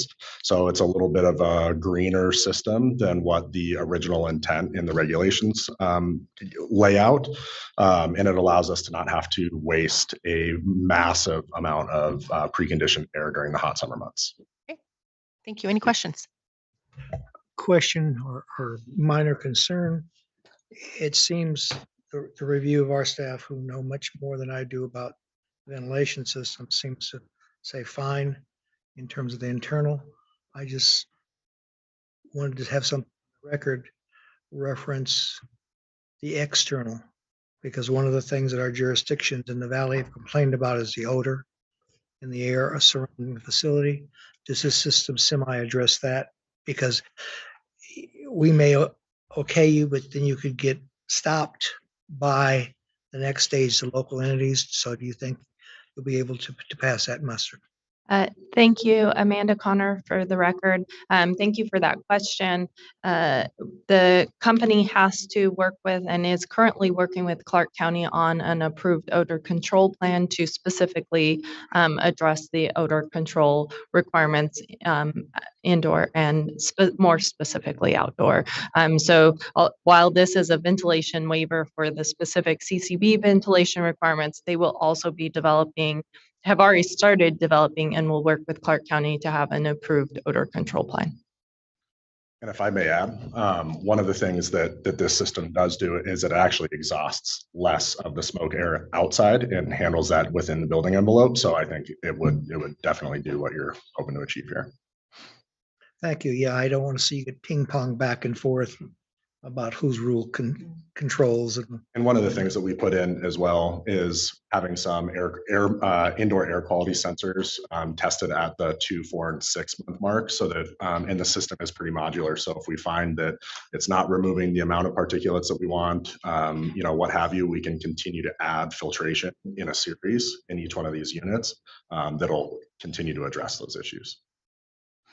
What's your timeline for implementing the ventilation process? So we're fairly far along in the process. We've already received local jurisdiction special use. We're going through business license currently, but it's existing owners with the same licensee, so anticipate any issues there. We've ordered kind of preemptively a lot of this equipment, so we are hoping to be have this facility open by December. Okay. Knock on wood. And to add to that, they have already submitted and received their facility plan approval from CCB, which I know was a comment last meeting of how will we know the layout, the floor plans. That has been, so they are fairly far along in the process. Okay. Thank you. Any questions? Yeah, this is Member Young. From reading the material, I mean, it sounds like one of the benefits of this process is not only does it further scrub the air, but one of the benefits is it also has odor remediation, which you would get from that. That's just my understanding from reading it. Is that kind of what we'll see with this system? That's right. So it's two-stage. So it has intake and exhaust filtration. So what you're doing is you're pulling through essentially to remove odors and then pushing through to remove particulate.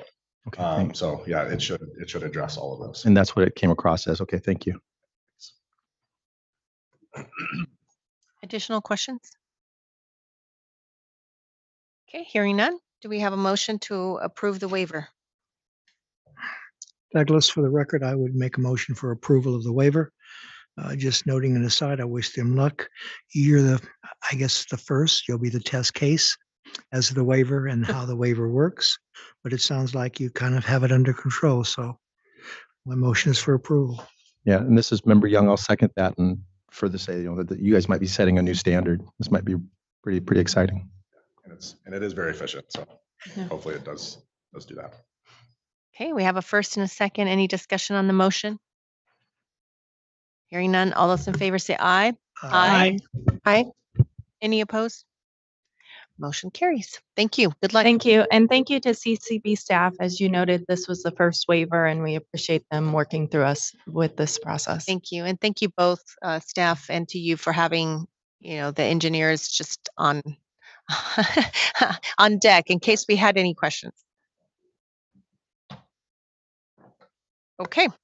Now we're going on to item number 9. This is a petition for additional retests filed pursuant to NCCR 11.075 subsection 7. This is Green Life Productions LLC.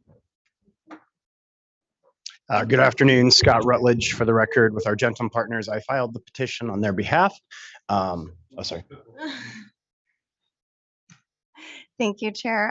Kara Cronkite for the record. I'm here to present agenda item 9A, which consists of one petition for additional retest failed cannabis from Green Life Productions LLC or GLP. GLP filed this petition on September 12th, 2023, requesting an additional 50 retests after failing initial laboratory analysis. The facility has provided a list of the previous 50 retests completed and is now requesting approval for an additional 50. CCB staff review revealed that they have only utilized 45 retests, and some of the fails that they had submitted were fails for moisture content and other things that don't count toward that 50 limit. So they still have 5 remaining. After review of the initial petition, CCB staff requested additional information from GLP, including any corrective actions which have been taken to address the contamination within the facility. GLP provided a response on September 17th, 2023 that was determined to be minimal to reduce or eliminate Aspergillus contamination within the facility. The plan fails to address certain conditions, specifically surrounding decaying plant matter in the grow beds. The board has the discretion to take the following actions: grant the petition and allow all retests requested, grant in part the petition and allow some retests requested, deny with prejudice, deny without prejudice and allow the licensee to file a second petition before the end of this year, deny in part but allow a licensee to request to remediate or send the failed cannabis to extraction, or any other action that the board deems appropriate. I'm available for any questions, and my understanding is that Quanine and Steve Cantwell, as well as Scott Rutledge, are all available to address any questions you may have as well. With that, Chair Guzman-Freilich, I will return this item back to you. Okay, thank you. Mr. Rutledge, a presentation from you. Hi, apologies to Chief Cronkite for trying to steal her thunder. Yeah, again, as I stated earlier, Scott Rutledge for the record with our Gentum partners, we had filed the petition on behalf of Green Life Productions. Steve and Quentin Cantwell are here to discuss that. And I do believe that we are requesting 50 retests at this point. I think when we first discussed this earlier in the almost late summer, I guess it was, that we're thinking based on how things might turn out, they may need more tests. So I think the request today is for 10, not 50 retests. So I'll go ahead and hand this off to Stephen Quanine to speak about the process and answer any questions. Thank you. Thank you.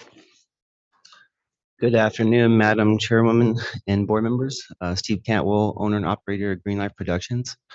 Today we're requesting 10 additional retests, and just want to kind of use this conversation as a bit of a catalyst into some of the regulation changes and workshops that are going to be taking place regarding aspergillus testing. So just kind of give you guys some numbers. I believe we had 44 retests based off of an aspergillus fail. 28 of those retests passed. 16 that failed, only 8 confirmed fails for aspergillus. And now what I'm hoping to showcase with this isn't to hate on labs or anything like that. I know their job is very challenging, and I appreciate what they do for the industry, but it's just to show the inconsistency within the lab testing, and not just on their part, just on what we're asking them to do. Aspergillus is a naturally occurring fungi. It's everywhere. It does grow on decomposing organic matter, soils, compost, things of that nature. It doesn't grow on living plants, and that's part of the problem is the testing. It's not live or dead. It's just aspergillus. If you test for aspergillus, you fail. There's no count put on this like you see with some of the other potential pathogens, salmonella, E. coli, things of that. They actually put a count on it. Whereas with aspergillus, if you pop hot, again, live or dead, you fail. So it's kind of a flawed system. Other states are starting to pull it away from their testing, Oregon being one of them. California doesn't have any standardization for aspergillus testing. Some labs do, some labs don't. Overall, it's definitely a burden more on the organic cultivators because we do grow in soils. We don't use fungicides. So I think an advantage is on the hydroponic side that do use fungicides and do use things that, the patients don't really want to see on their cannabis. So in our situation, we're going into living organic soil. Everything's natural, everything's clean. There's no bioremediation. So when we submit a retest, we're not submitting, cannabis that's been ran through some type of bioremediation. We're resubmitting the sample. And what we're trying to prove is that aspergillus is everywhere. When aspergillus is high outdoors, it directly correlates to the high aspergillus levels found indoors. Now I've seen sets, every week we split labs just to be on our own up and up. So I'll have 10 lots, say, of the same flower grown in the same room, harvested and planted the same day. I'll send 5 and 5, 5 to one lab, 5 to the other. 5 will pass 100% from one lab, and then one lab will fail 2 or 3 for aspergillus. And then we will submit a retest. I'm not trying to point fingers, but there's a possibility that labs have aspergillus. If they don't change your air filtration systems, if they don't, have the proper clothes on, if there's a lot of things that can, bring aspergillus indoors. So it's just very inconsistent. Like I said, a lot of company or a lot of states are moving away from it, and just wanted to point that out again. It was just nothing crazy as far as nothing threatening the public health or nothing like that. I don't believe there's a problem with our facility, our system. Yeah, we occasionally will go have a dehumidifier down, but we're always back up and running, always third-party tested. So I don't think there's a public health concern here. Just more or less, we're cultivation only. We don't have production, so we can't just send this to oil. We have to take a loss anytime we have an aspergillus fail. And again, I just don't think it should be tested for, period. Or at least we should have some better guidelines to testing for it. Maybe put a count on it, live versus dead, some things of that nature. Just want to bring this to you guys' attention. Again, hope this serves as a catalyst into further conversations and workshops regarding the regulations. Thank you. You ready for questions? Any questions? And also staff is here to answer any questions that you might have. Okay, so I just want to make sure it's not 50, it's only 10 that you're asking for? Yeah, whatever you guys can, 10 would do is good. Let's just get us to the end of the year. Aspergillus, it tends to come in a season. Most of the strains that are tested for tend to pop hot between May and September. Going into wintertime, we really don't see it, which again shows more or less an outdoor problem, not an indoor facility problem. So it's not really a facility issue. But yes, 10 would be great. So you think that's sufficient, that you wouldn't have to come back here before the end of the year for additional tests? 15 would be better. So I'm just curious if the 50 was the initial amount of retests that you had requested. Is the 50 just too many? You just don't want to have that on your record, or? I doubt we would come anywhere near 50. I think that was just kind of a random number we threw up there just because we were allowed at 50. So we just went for 50 more. I don't think we're anywhere near using that many. Again, we only have about a month left of aspergillus season. So the room I just harvested, I feel is the only room that's really up to fail in the lab's hands. So 10, 15 would be fine. Yeah. Again, Scott Rutledge for the record. The reason we requested 50 is because that was the standard request per the regulation. So, and again, thinking about it back in September, not knowing how many we would need, but again, it was a recommendation from staff that you probably don't need 50 with 2 months left in the year, and we agreed. But to my client's response, yeah, 15 is better than 10 because, but we hope to not have to use many of them, actually. Yeah, this is Member Young. I just had a question. I mean, did you have to make any changes within the facility to decrease the risk of this contamination, or do you think it was just the environment and there's nothing you could do? If you look at the data, there was really only 1 month where I would say that the testing proved its point. It was leading into August testing. We did have 1 DHU down in July. So a lot of the double fails that actually did fail for aspergillus came from the month of August, and that was due to a down dehumidifier, which we did fix. Again, if you look at the data, if you look at some scientific research, whenever it's high outdoors, it's going to directly correlate to the indoor levels, and that's what our data shows is during a certain season is when we start to pop hot. And then as soon as it cools off. And in the rooms where the dehumidifiers were working, that wasn't an issue. Is what you were saying? Yeah. Okay. And it was only an issue on certain strains that were super dense or lacked anti-fungal terpene profiles. So it wasn't like the whole room was at risk for it. It was only a certain varieties of cannabis that were, threatened by it. Okay. Yeah, and the DHUs have been replaced. Because you usually have a really good record, right, with testing. I believe even with these fails, we're still probably one of, if not the highest passing cultivator in the state. Don't quote me on that. Just from my local grower friends from who I talk to, this seems to be the story. Okay, well with that, do you have additional questions? I had a question for Kara, but I'm not sure what it is. I was just wondering if I could clarify some things for the record. Kara Cronkite for the record. I just want to clarify that there is no count for E. coli or salmonella. Those are any detection is fail automatically. Additionally, I have spoken to several other states through CANRA. No one is trying to or wanting to reduce or remove aspergillus testing. One state did remove it as a requirement. It wasn't their desire to do so. Additionally, retesting may not, the aspergillus might not be uniform throughout the lot. So in retesting, there is a chance that the aspergillus would be missed, for example. Additionally, yes, aspergillus is everywhere. It's probably on your shoes right now. However, we're only testing for 4 strains. And those are 4 strains that have been shown to be pathogenic. They do cause harm in humans. There are more studies coming out regularly that demonstrate that it is a risk factor for inhalation in when consuming cannabis. And then additionally, I don't believe that it is the laboratory's contamination that's causing their fails. The statewide average failure for aspergillus is only 3.36%, whereas GLP is at 20.8%. So I don't see the labs being the issue, or else we would see that being an average number. So I just want to clarify that. Thank you. Can I clarify a couple of things as well?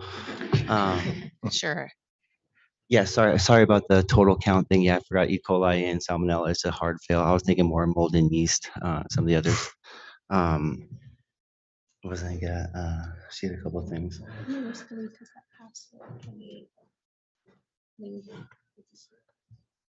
Yeah, as far as the growing style goes, we don't bioremediate either. So a lot of people who fail either have a production license and or bioremediate. So when they're failing for something, it's usually a pesticide or fungicide or something they shouldn't be using. Or again, a hard fail like salmonella or something of that nature. We're not doing that. The 4 strains that they test for, we also test for mycotoxins, and that's also a problem with aspergillus. If it's aspergillus is a problem, you're going to have high levels of mycotoxins found in the cannabis again, which we already test for. So I mean, we're throwing a lot of rocks at this one thing. And as far as it being a risk, it's only at risk people who are immune compromised at risk. And there's very little actual anecdotal evidence that shows that aspergillosis is caused by inhaling cannabis. There's no real data that shows that. There's a couple, I think one report that suggests it, but there's no hardcore evidence that supports that. Again, it's found on millions of pillows. We're all breathing it most likely right now. Just want to say that. Madam Chair, can I make a motion at this point before Greenleaf talks itself out of? Yes. Yeah. The request was for 50, now you're saying 10. I think it would be appropriate to give you 15, to give you 5 more to put in your pocket, and hopefully we won't see you again. But I do applaud the fact that you are one of the diligent licensees who makes sure that everything gets properly tested. So my motion would be for approval of 15 retests. This member Young, I'll absolutely second that. Okay, we have a first and a second. Any discussion on the motion? Hearing none, all those in favor say aye. Aye. Aye. Any opposed? Okay, motion carries. Thank you very much. Thank you.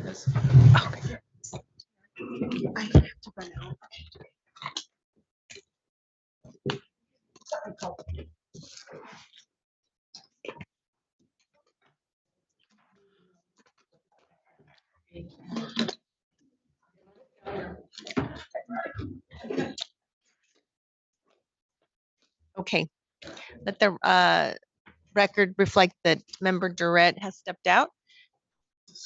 And now we're down to item 10 on the agenda. This is a consideration of post-adoption amendment and or repeal of the Nevada cannabis compliance regulations. And from what I understand, Mr. Miles is going to present on this and just explain that these are holdovers from the prior executive order. Yeah. Okay, great, thank you. Morning, Chair, Board. My name is Michael Miles. I'm the Deputy Director for the Cannabis Compliance Board. These changes in regs for your approval are a result of a workshop held pursuant to the Governor's executive order back in April of this year.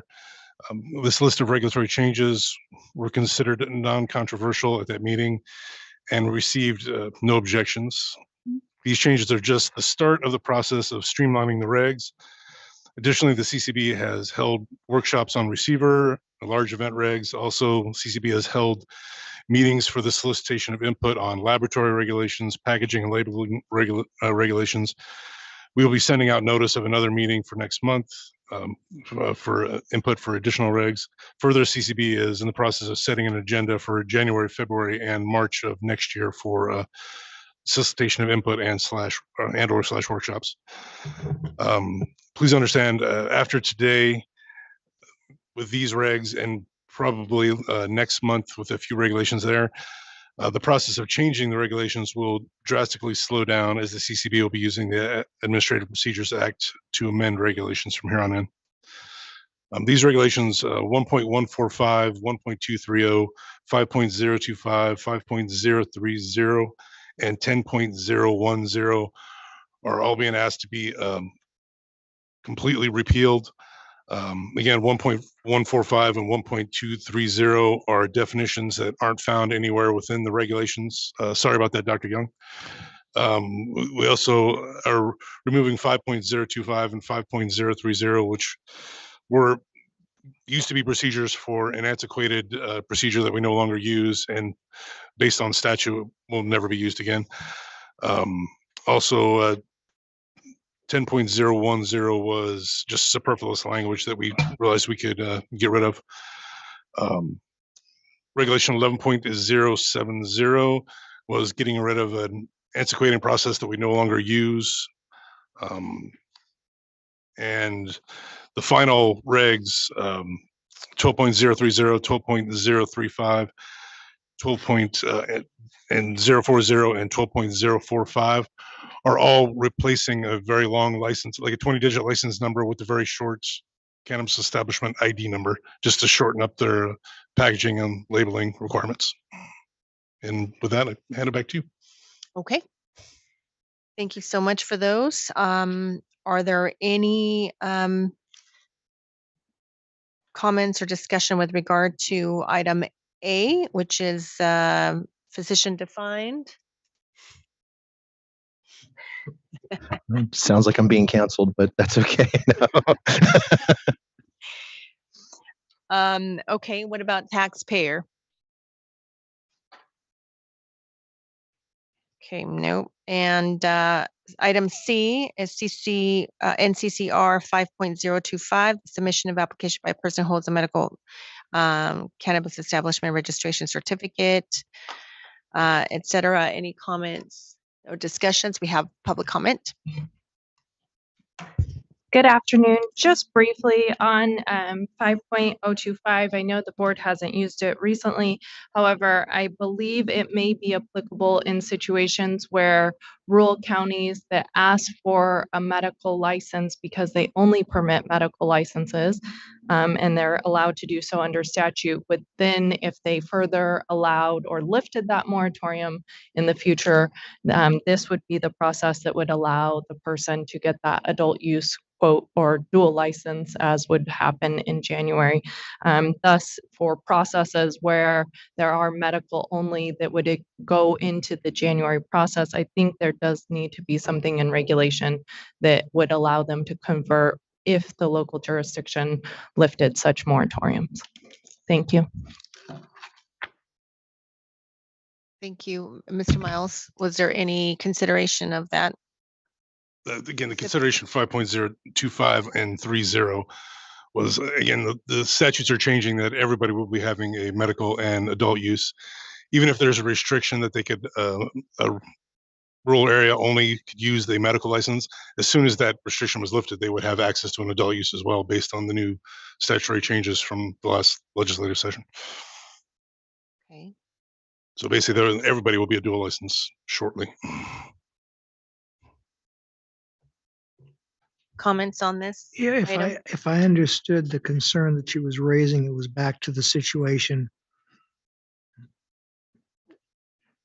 that kind of predates this coming in, of going back and dealing with the one passage about each county is allowed to have without the definition. So you're comfortable that that doesn't impact that type? I am, because in the future, when they're granted that medical, it would automatically grant them an adult use as well. Is there any waiting period of any kind that would there be a hole or a gap that these two regs would need to be there, this process would need to be there in order to carry it over until it actually falls under the new statute? As they renew, it will be automatically updated. This process, again, hasn't been used forever. We've actually chosen not to allow this process to move forward over the last 3 years, because again, this was a process that was created for the additional medical onlys that were given, I think, 1-for-1s and allowed to get adult uses. And that was, again, back in 2017, 18. And we allowed it then, and we didn't allow it at any additional time after. Specifically, though, it's as to whether or not the counties that did the moratoriums want to come into play and now ask for something as defined by statute, and we don't have the definition for it anymore. In reg. So we have other white pine counties out there who might get in line and want to get their one license they're entitled to under the statute that's still on the books. Does this impact that at all? And this is if they did that, and next year that license would automatically be an adult use and a medical. It wouldn't just be a medical only. They would be applying for medical only, but we no longer have a medical only license. Right. So it would be medical and adult use. I understand what you're saying, the conundrum, the legal conundrums being created, and I'm just concerned. And I've heard the opposition. I'm hearing you, and whether or not it puts us in a position to take the necessary action as there's somebody coming forward. And again, we are talking about, I guess you bring it, 5.035 is the actual process for the petition process. You're talking about, again, if they went through that petition process where we granted them, or you granted them a license, that they wouldn't have an adult use at that point, and they would have to use these to apply for an adult use. Is that the question? Because again, it would be based on statutory, and it would be both. It would be an adult use and a medical. At least that's our interpretation. If I could step in, Amanda Connor for the record, I believe the issue would be that there is provisions in statute that were passed that said that covered jurisdictions could have medical only licenses. And therefore, if White Pine or another rural county came forward pursuant to statute and requested a cultivation or production license, medical only, because their jurisdiction only permits medical, not adult use, they would be a covered jurisdiction. The license, if the CCB chose to issue it, would be a medical license. Then if in the future the jurisdiction lifted that, I'm just asking, I think there would need to be a process to then grant the adult use to make it a dual license, because the original granted license by the CCB pursuant to the statute, which requires granting a medical license, cultivation, production in rural counties that don't have them, if they were a covered jurisdiction under the new regulation, which is medical only. So I think that's my concern with those regulations being removed, is that there are, albeit very limited, and certain facts that would have to come to play, but there would need to be a process for that. And again, we look at it a different way. Those local jurisdictions would have a medical and adult use license in hand. It would be the local restrictions that would allow it just to be used as a medical only license. As soon as they lift those restrictions, it would go back to being an adult use medical license. So we wouldn't have to do anything. It's completely the locals. Once they lift their moratorium, it would be a full adult use medical license. Board Chair, and this is Tyler Klimas for the record.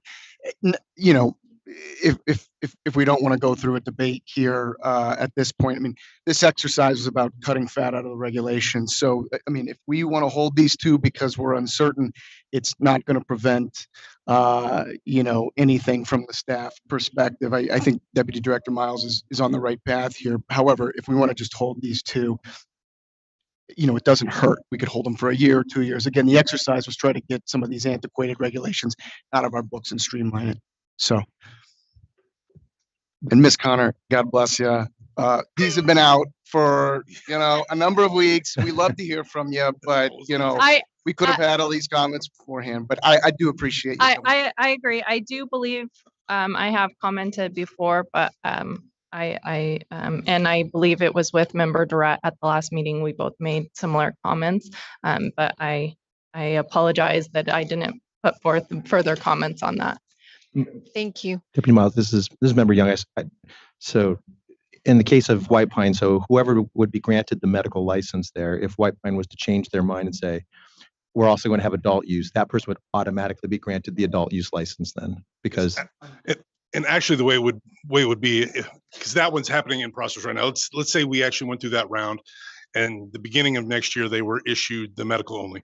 It would be medical only until they renewed, and then it would be an adult use medical license. Okay. And again, that would be regardless of restrictions on the local jurisdictions. The local jurisdiction restriction may not allow them to use the adult use, but as soon as they lifted that, then they would have an adult use. It would require no action on our part. Madam Chair and board members, I guess I'm in support of approving It's been asked for with the exception of 5025 and 5030 at this time with some concerns. And no, I won't save Dr. Young with 1145 position. Okay. If we can go through the rest of them and then just pick out the ones that, okay. Okay, so we've noted 5.025 and 5.030 with the first two, we didn't have any issues with these where we might hold out. Any comments, concerns with regard to NCCR 10.010? That's the establishment of minimum good manufacturing practices. Okay, no concerns with that. What about NCCR 11.0709 A and B? This is with regard to testing. No issues there. Okay, NCCR 12.030 cannabis cultivation facility. This is the labeling, as well as the NCCR 12.035. These two are with regard to labeling. No issues there. Okay, NCCR 12.040. This is a cannabis sales facility and cannabis consumption lounge. That's also labeling. And NCCR 12.045, labeling as well. Okay, any issues with those? Any comments? Seeing none. Okay, then what we'll do is we will take a vote on item agenda item 10A, B as in boy, E, F, G, H, I, and J. Take a motion to approve removal of those. Or repealing, I'm sorry, repeal those. Or amend, I should just say, we will vote for the proposed adoption, amendment, and or repeal of those items, leaving out NCCR 5.025 and NCCR 5.030. Do I have a motion? I'd so move. Second? Second. Okay, I have first and second. Again, just for the record, Member Young, second that. Member Young, second that. Any discussion on the motion? Hearing none. All those in favor say aye. Aye. Any opposed? Okay, motion carries. Member Durrett is not, she stepped out, so she did not vote. All right, and then now we'll take the two that we held out, NCCR 5.025 and NCCR 5.030. Is there a motion?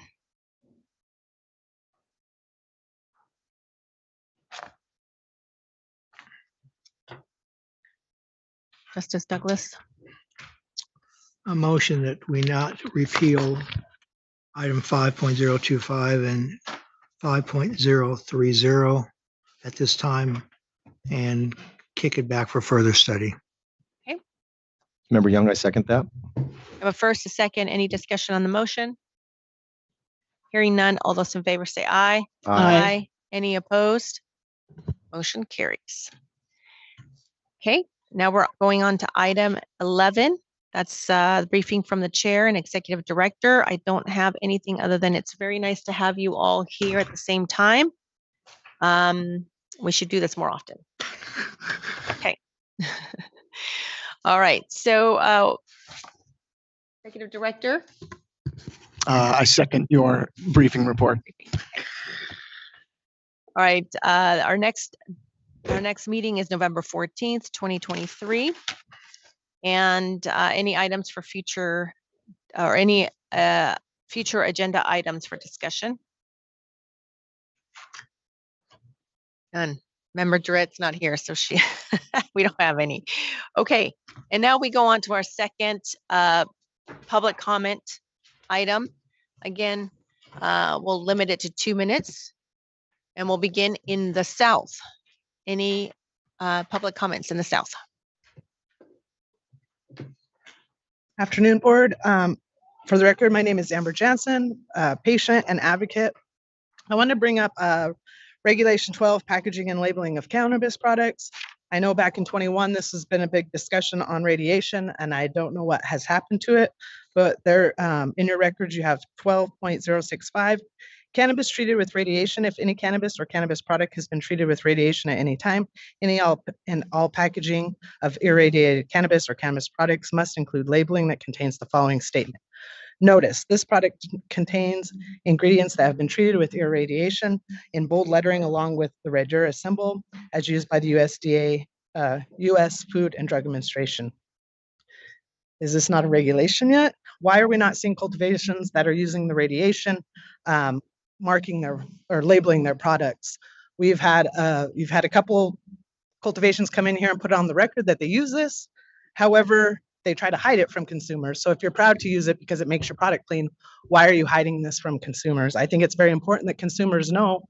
I'm a Green Life Productions. I smoke organic flower. I do not want my products radiated. And I think consumers have the right to know that. We have several people reaching out to us on Instagram, and I'm just asking if this is not going to be put forward, if there's a way to get a list of people who are using this so that consumers and patients can know who is radiating and who is not. Thank you for your time. Thank you. We have more public comment in the South. Good morning, or definitely not morning anymore. Good afternoon, Chairwoman, members of the board. You're paid today. I have. I just wanted to come up and comment. I know that there's been a lot of talk about packaging and labeling. We appreciate the board for the step that was taken today. But I do note that there was a workshop and there's still lots of work going on. And I appreciate that the board's receptive to industry input. And I think we're gonna get there eventually with some good regulations regarding packaging and labeling. So thank you. Thank you. Additional comment in the South? Good afternoon, members. My name is, for the record, Timothy Eliato. And I'm here to basically elaborate on the social equity issue. Unfortunately, I was very delighted, unfortunately, to basically be a part of the whole that whole process. And during that whole process, I had learned numerous lessons. This industry is still at its very infancy, and there's still lots of lessons to learn as we're discovering here with the labeling issues, testing with aspergillus. Even though we should focus more entirely on mycotoxins, there's still lots of variations and stuff that really should be addressed. But one of the most important things that I'm here to speak on right now is the clarity in which I tried to elaborate during that process, especially with SB 341. During the introduction of SB 341, I spoke in opposition about it, and the reason for my opposition is obviously what is becoming is in fruition right now. Most of the qualified, those that went and got their licenses, still struggling trying to get funding. And that was the main reason why I basically stated, and I was in opposition, that having a social equity, limiting the licenses to just consumption lounge for social equity applicants, just that alone, thought alone indeed, was criminal. Right now, as we're speaking, the state of New York is rolling up their social equity program. We still in disbelief that Nevada is still the only state that rolled up a social equity social equity program with limitations to just consumption lounges. In other words, there isn't any retail, there isn't any opportunities to vertically integrate. So if the already established entities, just like we're seeing today, lots of the entities were already that got their consumption lounges approved were already well established. They could afford, with their business model, to lose business on the consumption lounge, but still be able to bring in consumers for their retail, or that also supports indeed their cultivation as well. I made this legitimate point in the matter of 3 years. It all got ignored. I'm looking at, and in the building as we speak right now, two main people responsible for moving that forward. Our director, Tyler Clemens, Scott Rutledge. My question to you was this some sort of a cruel joke? The misappropriation of social equity? Maybe it is, because as we can see right now, name one successful program that you have established within a social equity program. I'm waiting. Thank You you. need to be probed, investigated. This was a criminal act. You brought in pawns, and then they supported this, just like they have supported SB 374 Thank you. way back when patients lost their access to this medication. And you have continued that same process, and it's happening till today. And some of us still have no opportunity to be able to get involved in this industry because it's very, very limited, as you can tell. If I cannot afford a Manaconer, who am I? Thanks for your time. Thank you. Okay, anybody else in the South?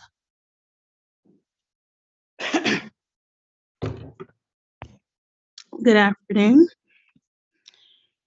All right, Rachel Lee, my company is Sunflower Compassionate Company. I wanted to continue on with my public comment from earlier. This was a really, really interesting meeting. So I'm not going to pull out the little violin anymore, but I do want to say I'm not the only one who does not have the money. And to be fair, we did sign affidavit stating what it is that we are willing to be able to do. But I still need to inform of what I am experiencing, not just for me, but I'm sure I'm not the only person that was granted. That is social equity, not only in this state. And so I did look at YouTube, and so there's a lot of people watching. So I am going to stand here and also continue on of my statement. So for those who are granted social equity, it is the opportunity to move forward. But is there still a social equity program after all those who were granted the opportunity? So I guess I answer my own question of what I will do with it. So until I'm genuinely assisted in this program, I cannot move forward in Safe Base, a nonprofit that I created to assist kids in foster care and treatment centers. I cannot continue to donate to the organizations that I've donated to for years before the cannabis industry was even a thing, such as St. Jude's for Childhood Cancer, Alzheimer's Association, Feed the Children, the Animal Foundation for the last 3 years, and one of my favorite, Gamblers Anonymous. My resume shows that I have done some things that what I got, including the role of a house manager for an organization that I currently work for here in Nevada, assisting adults with mental health. I returned back to what I love for several reasons. One being that my agent card had expired and I was not able to continue to work in that field. Not because I hated it, but only because I could not afford to pay for the reinstatement for my cultivation and production card. In November of 2022, I was granted the opportunity to thrive. I knew my first actions would be one of helping my children who deserve the help today due to their mental illness. A year later, things have gotten worse. This is another form of being denied the opportunity to thrive. So I suggest that if we still have a program designed to help those who were impacted, not to settle for just granting the license, but be a leader who truly cares about the ones watching the others monopolize on the less unfortunate. I don't want to continue on my statement, but I do want to put in recognition. There was a Shango. I really love those guys. I don't really know them, but I have seen their works. I've supported them as far as going into consume or buy cannabis, also right along with Planet 13 and Silver Sage. And so these companies that I have supported, it's kind of like really saddened to see that I can be able to be a person to support these type of establishments, but not able to receive these type of supports in return.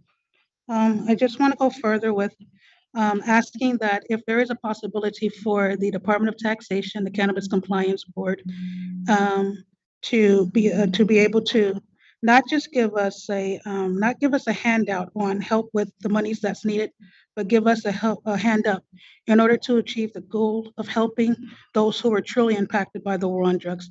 Thank you for listening. And I'm hungry. I know you guys are hungry too. Thank you, Ms. Lee. Thank you. Paul Michael Burgess for the record. Good afternoon, Chairwoman Freilich, distinguished board members, Executive Director Tyler Klimas. I want to read April 26, 2022, a petition I sent to the board where I had a closed session. These words are the words of former Chairman Michael Douglas. During this proceeding, this was his statement. These are Chairman Douglas's words. Additionally, I would ask that our executive director comes back in 60 days with a report as to 2 items.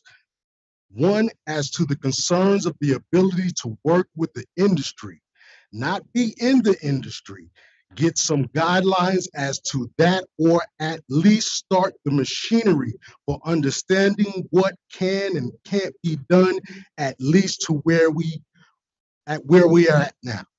And secondly, as to the information submitted, if we can get an update with the what the department feels about this kind of activity, wording, Delta 8, Delta 9, and some other things that are out there.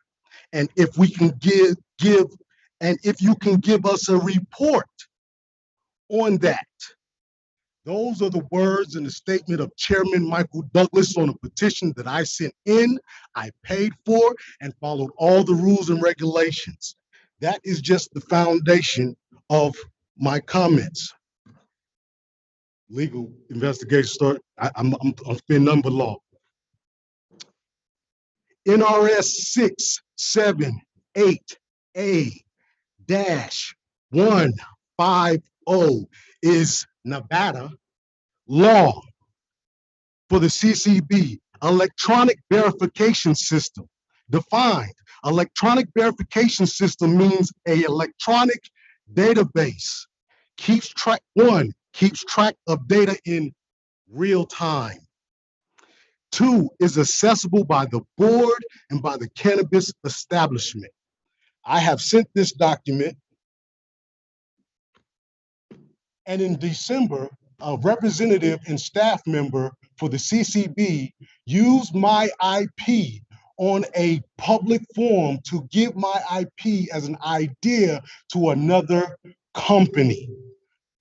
That information was sent in confidentiality. I sent that to the board. I sent that in an email, no response.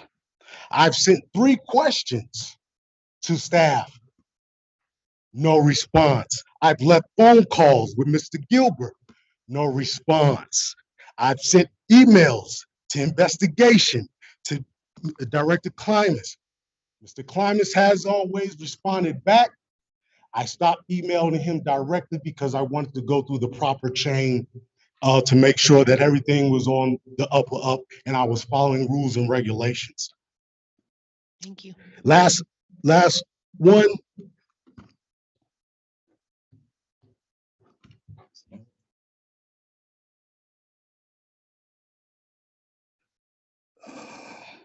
Sorry about that. A little nervous. It's been a long day. These are laws that I've sent to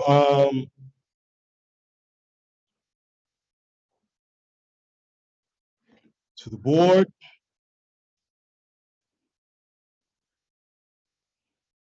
Okay. I'm sorry. So I sent this document. There was supposed to be a report on it. I've asked Mr. Klimas. I've spoken to Deputy Miles. I spoke to Chief Investigator Stanley. There's no investigation going on. If we're following the laws, we're telling this on this side that we're following the laws. I've sent nothing but the law. More than one NRS and NAC and no response. I just asked that I can please get a response and can we look at my technology? Thank you. Okay. Anybody else from the south? Anybody from the north? There's no public comment in Carson City. Okay, thank you. What about online? There is no one online to provide public comment. Okay. With that, we will adjourn this meeting of the CCB. Thank you all for sticking around and making it through this robust agenda. Thank you.